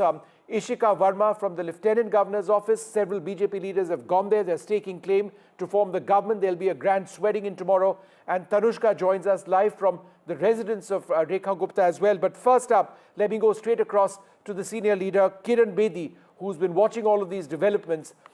Kiranji, great to speak to you today. Let's keep aside gender for the moment. Let's keep aside caste for the moment. Let's talk about only one word, leadership. What does Rekha Gupta bring for leadership in Delhi? Because we need that in our national capital. I think it makes the world, makes Delhi more equal. I think the population will feel more equally represented. This, I think, is providing that equality, inclusiveness to the administration of the capital of India. And ma'am, in terms of Delhi itself right now, the priorities in terms of leadership, what many felt was a vacuum in leadership for all sorts of reasons. We don't need to get into that. There is a need for a push in infrastructure. There is a need for a push in fixing health issues, pollution, so many things. I asked that question on leadership because I suspect the millions of people in Delhi want leadership now to change the face of the national capital. What does she bring to the table? It's the way she'll administer now. It all depends on her. There's a very large behemoth of bureaucracy in Delhi. She has to lead departments complete. She has to take the leadership of the bureaucracy with her now. And I think the bureaucracy will welcome this change because there'll be now less confusion, rather no confusion, and total clarity. So it's the way she leads, the way she administers, and the way she deals with the civil services. The policing is with the Lieutenant Governor, but the bureaucracy, civil bureaucracy is with her. So it's the way she leads them, and the way she guides them, the way she mentors them, and the way she shares her own vision, and the way she provides her transparency and integrity to the bureaucracy. I think the bureaucracy must now get trusted. She reposes faith in them, and they live up to the trust. Let's talk about gender now. Let's talk about having a strong woman chief minister. It's so important. The second BJP woman chief minister after Sushma Swaraj. In a sense, that also reflects the huge national priorities of the BJP. Quite besides the woman voter in Delhi who has shifted to the BJP quite considerably, it reflects a recognition of the huge importance of women and the women electorate across the country, right? Absolutely. Women are becoming the majority voters. Everywhere you see, it's women who are driving the change. I think women are the biggest democratic change in this country. Women and women voters are getting addressed. Their needs are getting addressed. They're becoming more demanding, and they're demanding all the right things. They're wanting better education, healthcare, safety, cleanliness. I think they're asking, and also employment, and also earning a capacity. I think they are asking, they're wanting all the essential services. They're asking for the right thing, which is larger good to the whole society. And ma'am, as a former police officer, somebody who's dealt with all sorts of horrible crimes, we've had some of the most horrific in the national capital. We've had some of the worst crimes against women, the entire Nirbhaya case. The issue of safety for women is something that's not gone away. It remains a massive concern. To have a strong woman chief minister reflecting the security concerns of a huge constituency and citizens of the national capital, how important is that? I think having a woman at the helm of this and in power and enjoying entire support of the system, I think itself is very assuring. Itself is giving a very positive message and making women assured. But now it will all depend how she performs, how she works together with the Lieutenant Governor, how the policing further gets streamlined, whatever. I think with greater coordination, harmony, teamwork building, I think a more collaboration, greater, and no acrimony, no hostility. I think women, no, Delhi as a whole will benefit, and women certainly will directly benefit. All right, I'm also joined by Charu Pragya, the national spokesperson of the BJP, Zainab Sikandar, a political analyst and columnist, both with us. Kiranji, hold on for a moment. I'm not quite done with this interview as yet. But Charu Pragya, let me come to you first.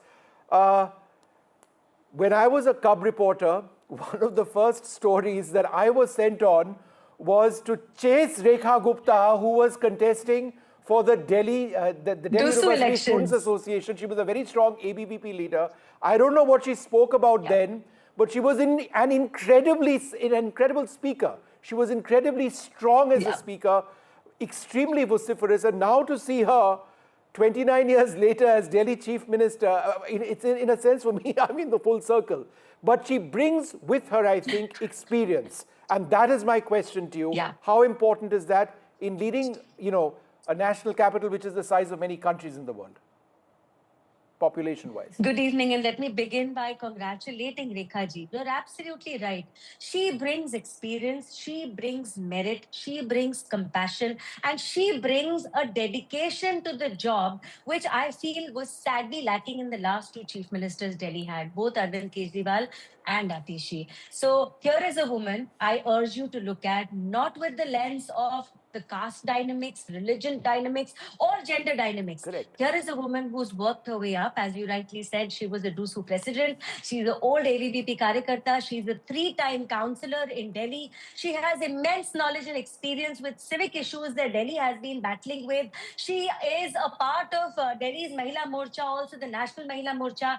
And now Delhi gets another woman chief minister. And I think Delhi has had a history of fabulous chief ministers. My favorite one has always been Sushma Swaraj ji, and Rekha ji is going to be following in those big footsteps. I couldn't be happier. And I think she sends a very, very strong message of meritocracy winning over everything else. She also sends a very strong message, especially because Atishi, as the last CM, insulted not just the CM's chair, but also all women in politics. You know, to take oath and then immediately be branded as a rubber stamp, to immediately be called temporary, to not even sit on that chair that you work so hard and you aspire so long for, and which is such a huge responsibility the people of Delhi have trusted you with. I think it was an insult to the people of Delhi. It was an insult to the chair of the chief minister and to women in general.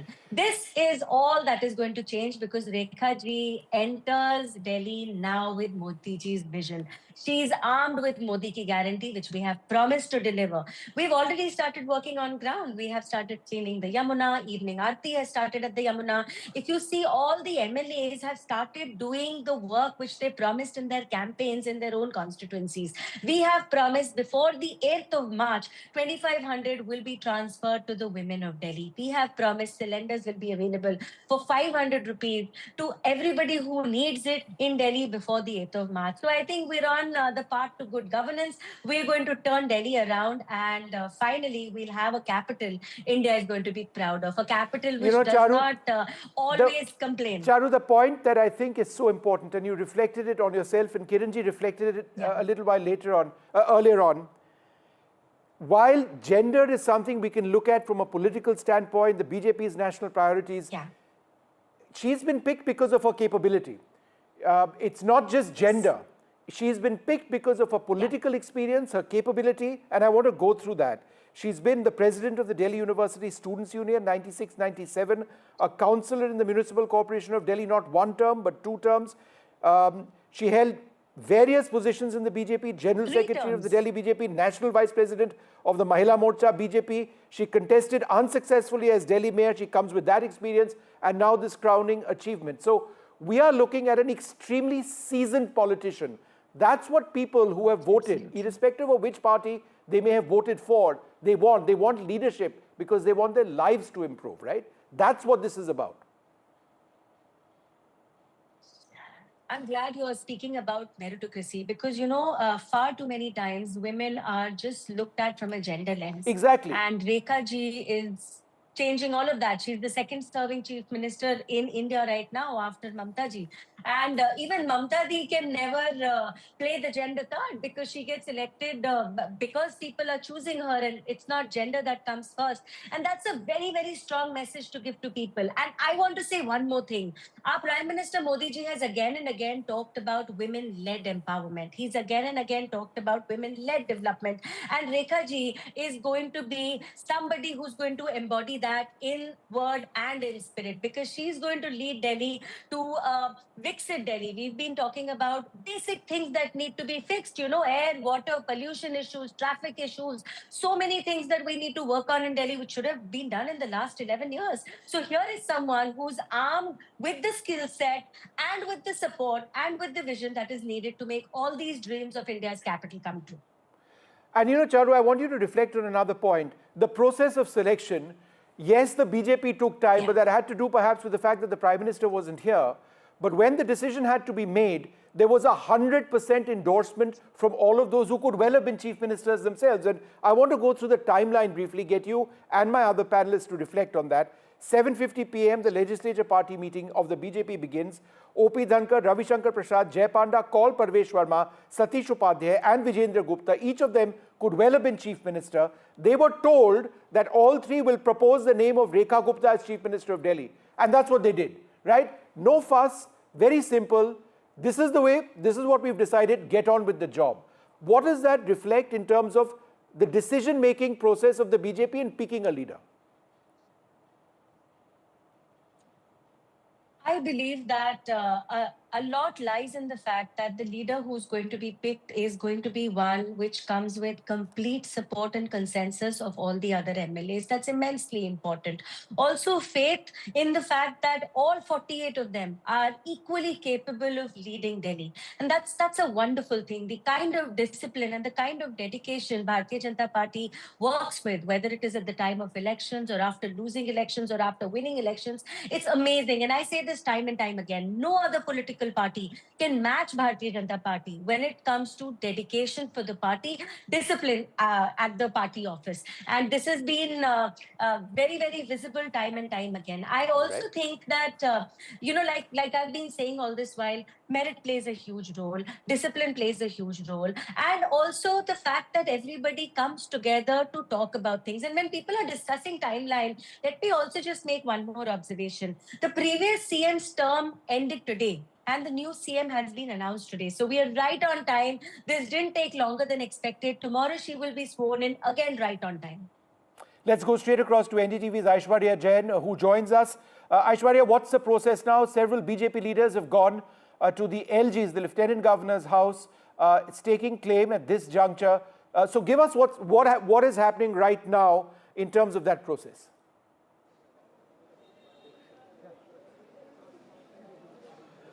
Well, along with the top leaders of the Bharatiya Janata Party, it would be Rekha Gupta who would be reaching at the LG's house to stake claim of the new government. And we've been told that it would be tomorrow.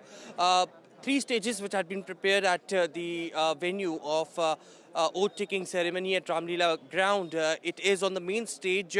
Prime Minister, Home Minister, Lieutenant Governor and Rekha Gupta, now the newly elected Chief Minister, would be sitting, and on the other there would be the newly appointed cabinet ministers, the 6 ministers apart from the Chief Minister who will be inducted, will be also sitting. Now, very interestingly, the 6 names will only come tomorrow. We've been told early morning we'll get to know about who are these 6 new ministers, but sources have clearly indicated to us that this will have an equal caste balance, and the experienced ones as far as and the new ones will also get a chance to be inducted in the cabinet as well.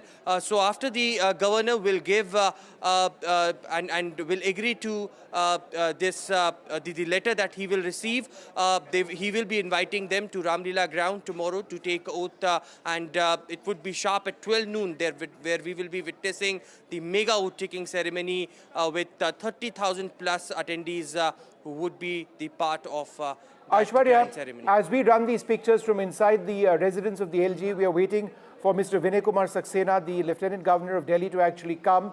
Several BJP leaders, I saw Jay Panda over there, I saw Rekha ji as well, I think I saw Ravi Shankar Prasad. Yeah, he's seated over there as well. Give us a sense, Aishwarya, of the tension at the BJP office. Not tension, but sense of anticipation, because they kept really quiet about it. There were no leaks that A, B or C was going to become Chief Minister. It happened just about an hour 15 minutes back, right?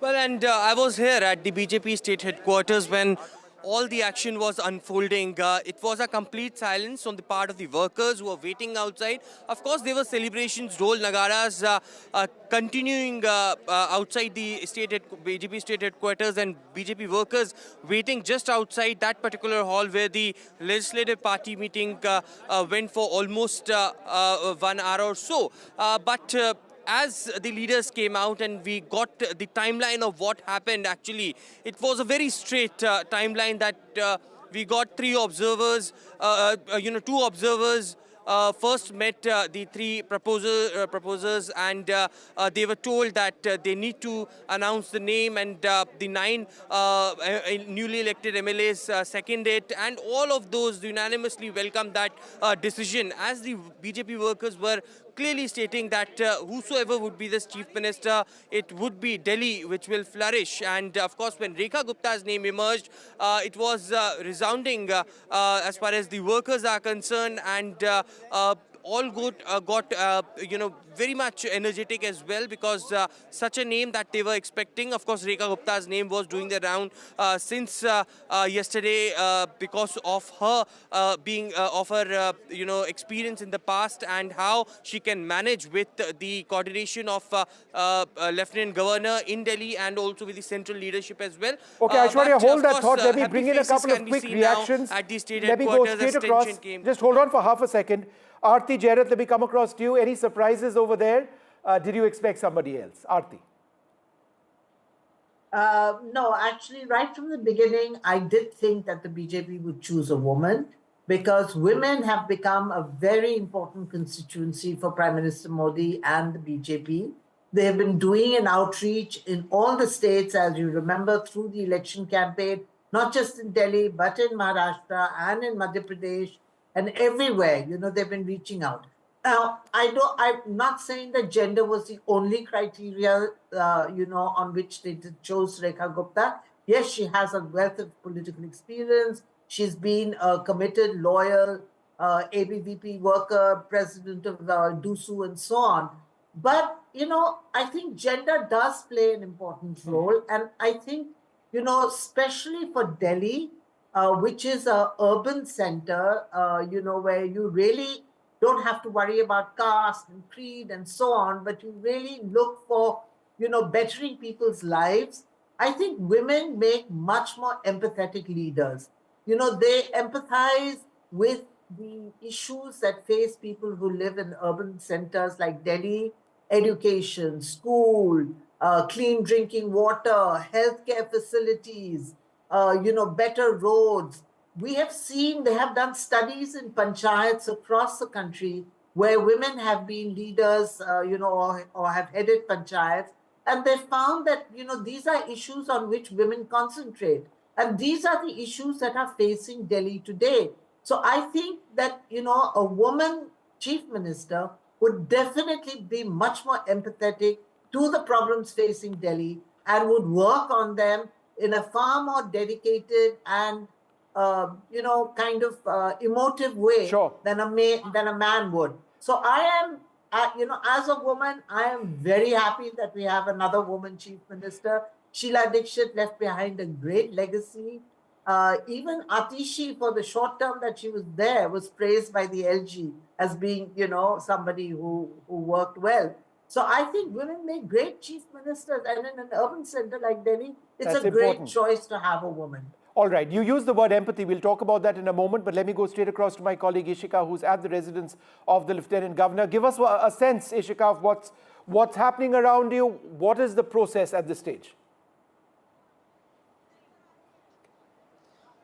Well, in fact, Vishnu, the action has shifted from the Delhi BJP headquarters to here, the Lieutenant Governor's office. We are standing right outside it, and in fact, Rekha Gupta, the one who's going to be the chief minister, is in fact inside, and she's inside with, in fact, the senior leaders, Ravi Shankar Prasad, O.P. Dhankar, who were the observers and who had come with a name. Also, in fact, Viren Sachdeva, the Delhi BJP president, is also inside. They are inside to, in fact, stake claim for their government. So certainly, Rekha Gupta is going to be now the Delhi's chief minister. Apart from that, just a while ago, we also saw Parvesh Verma's car just entering Lieutenant Governor's residence. So in fact, it has not been officially announced, but Parvesh Verma is likely to be the Deputy Chief Minister. So he has also in fact entered inside the Lieutenant Governor's office. So now, in fact, after they come out, the Delhi BJP government will now be formed. It will be a double-engine sarkar with, which the BJP was claiming from day one. And Rekha Gupta is going to be the chief minister, the woman chief minister, certainly. And what is interesting here is that the former chief minister, Atishi, has also congratulated her for that. So we are just waiting for them to stake claim for that. And we are waiting for the visuals also to come out. But we are shortly expecting that Rekha Gupta will be coming out, and tomorrow she will be taking oath as the Chief Minister of Delhi. Apart from that, it is very much likely now, since Parvesh Verma has gone inside, that tomorrow he will be, it is likely that he will be taking the oath of the Deputy Chief Minister. And also, Vijayendra Gupta, we are expecting he will also be arriving in a short while from now to the Lieutenant Governor's office. Over to you. Sumitra Goenka, come in on gender versus experience and ability. In making this decision, how was it not just a decision on gender, and how was it not just a decision on political experience? How was this, a decision taken on many fronts, linked not only to Delhi, but perhaps where the BJP wants to position itself across the country among a huge part of our electorate? Vishnu, good evening. I think this is a great day for India because let me highlight some things which the BJP has done. See, if you look at the ratio of women, the percentage of women occupying important positions in parliament or in assemblies or across the world, it is not more than 30%. So initially, I say that when BJP got in, the women reservation bill in 2023, it was a significant development initiated by the BJP government, and it meant that more women in prominent leadership positions will be expected in the days to come. And I think this is one of the important areas. Now, while I agree almost with all the panelists, but at the same time, I think we should not label this appointment of Rekha ji as... You there for half a moment, because we've got the Lieutenant Governor Vinay Saxena over there, and there he's given a bouquet of flowers to Rekha Gupta, and this is that huge moment that we've been waiting for.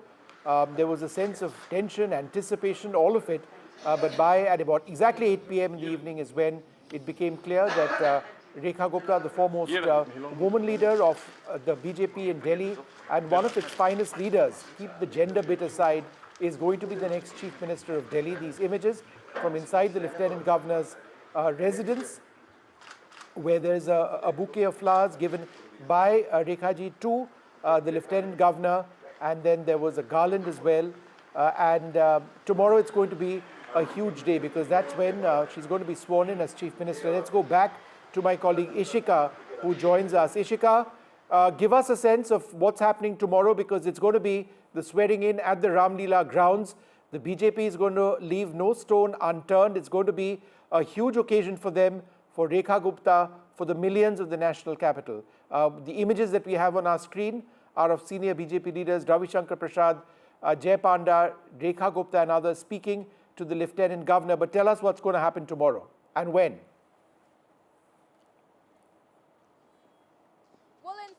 Certainly tomorrow it is going to be a mega event at the Ram Leela ground, because certainly the preparations are like that. And tomorrow, we are expecting at around, 12:45 is when, in fact, Rekha Gupta would be taking the oath as the Chief Minister of Delhi. Apart from her, there will be ministers and also the Deputy Minister, Chief Minister likely, who will be taking the oath along with her. It will be the Lieutenant Governor who will be administrating that entire event. But also what we are getting to you right now is that, in fact, we are waiting right outside the Lieutenant Governor's office, where currently the entire action is happening, because there, in fact, with senior leaders Ravi Shankar Prasad, O.P. Dhankar, and in fact the Delhi BJP President Viren Sachdeva, Rekha Gupta is inside, and in fact she's certainly right now staking claim for her government.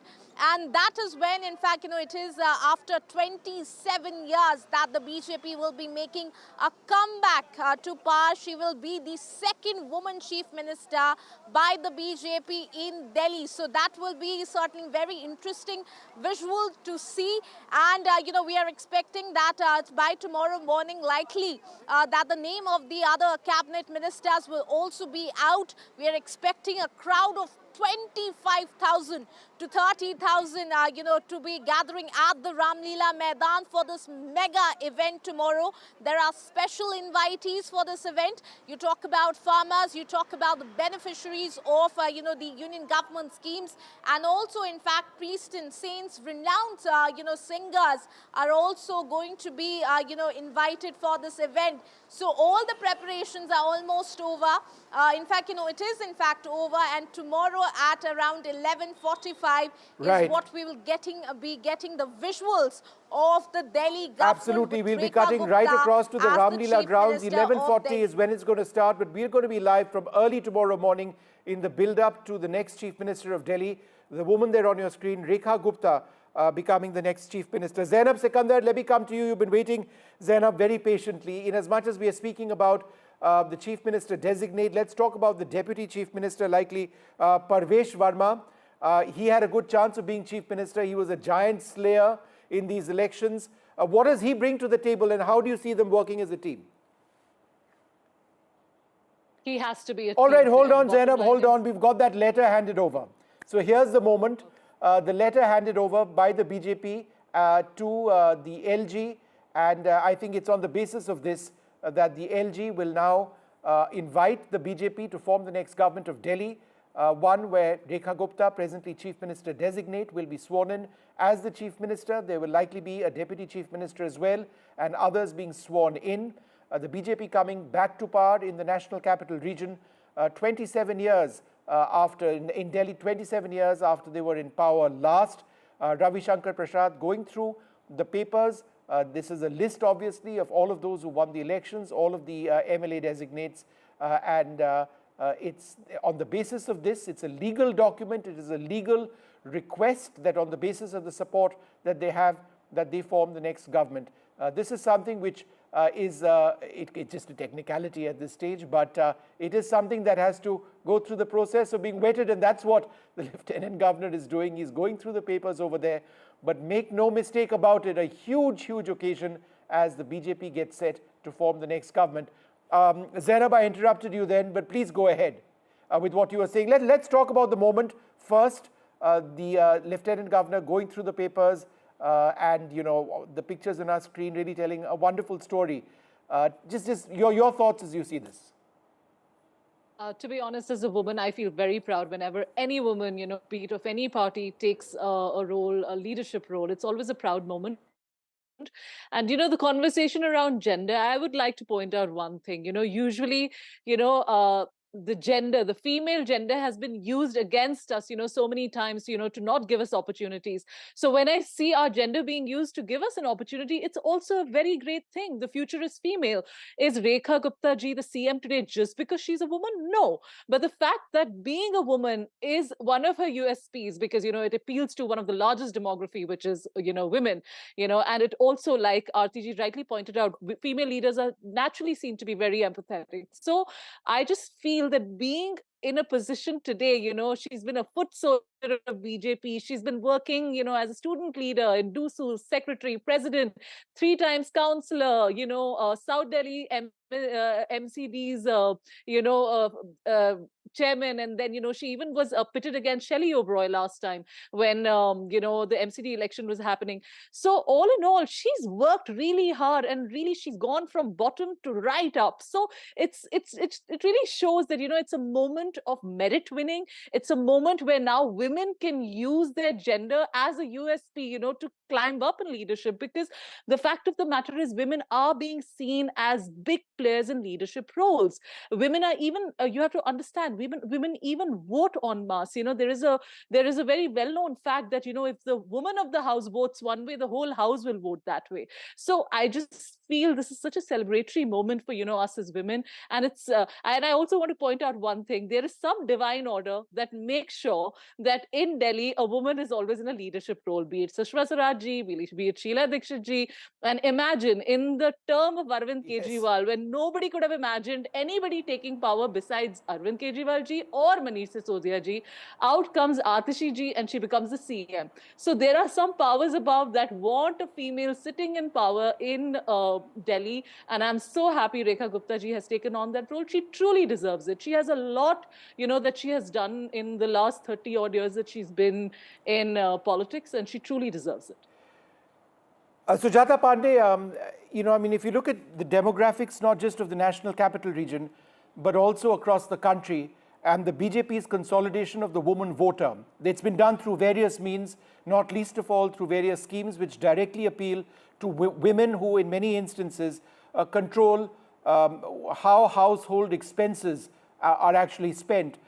In that context of what the BJP has been doing now for several elections quite successfully, how is this perhaps part of that process? First of all, Vishnu, congratulations for having an all-woman panel. I think the buck starts from here. When we are discussing about a woman chief minister, all women should be speaking. I wonder how all male panels speaking about a woman chief minister may gain justice. So kudos to NDTV and kudos to you. And I would like to begin with one thing, Vishnu. I think we've heard enough thing about gender. Women belong everywhere where decisions are being made. And politics is the hotbed of making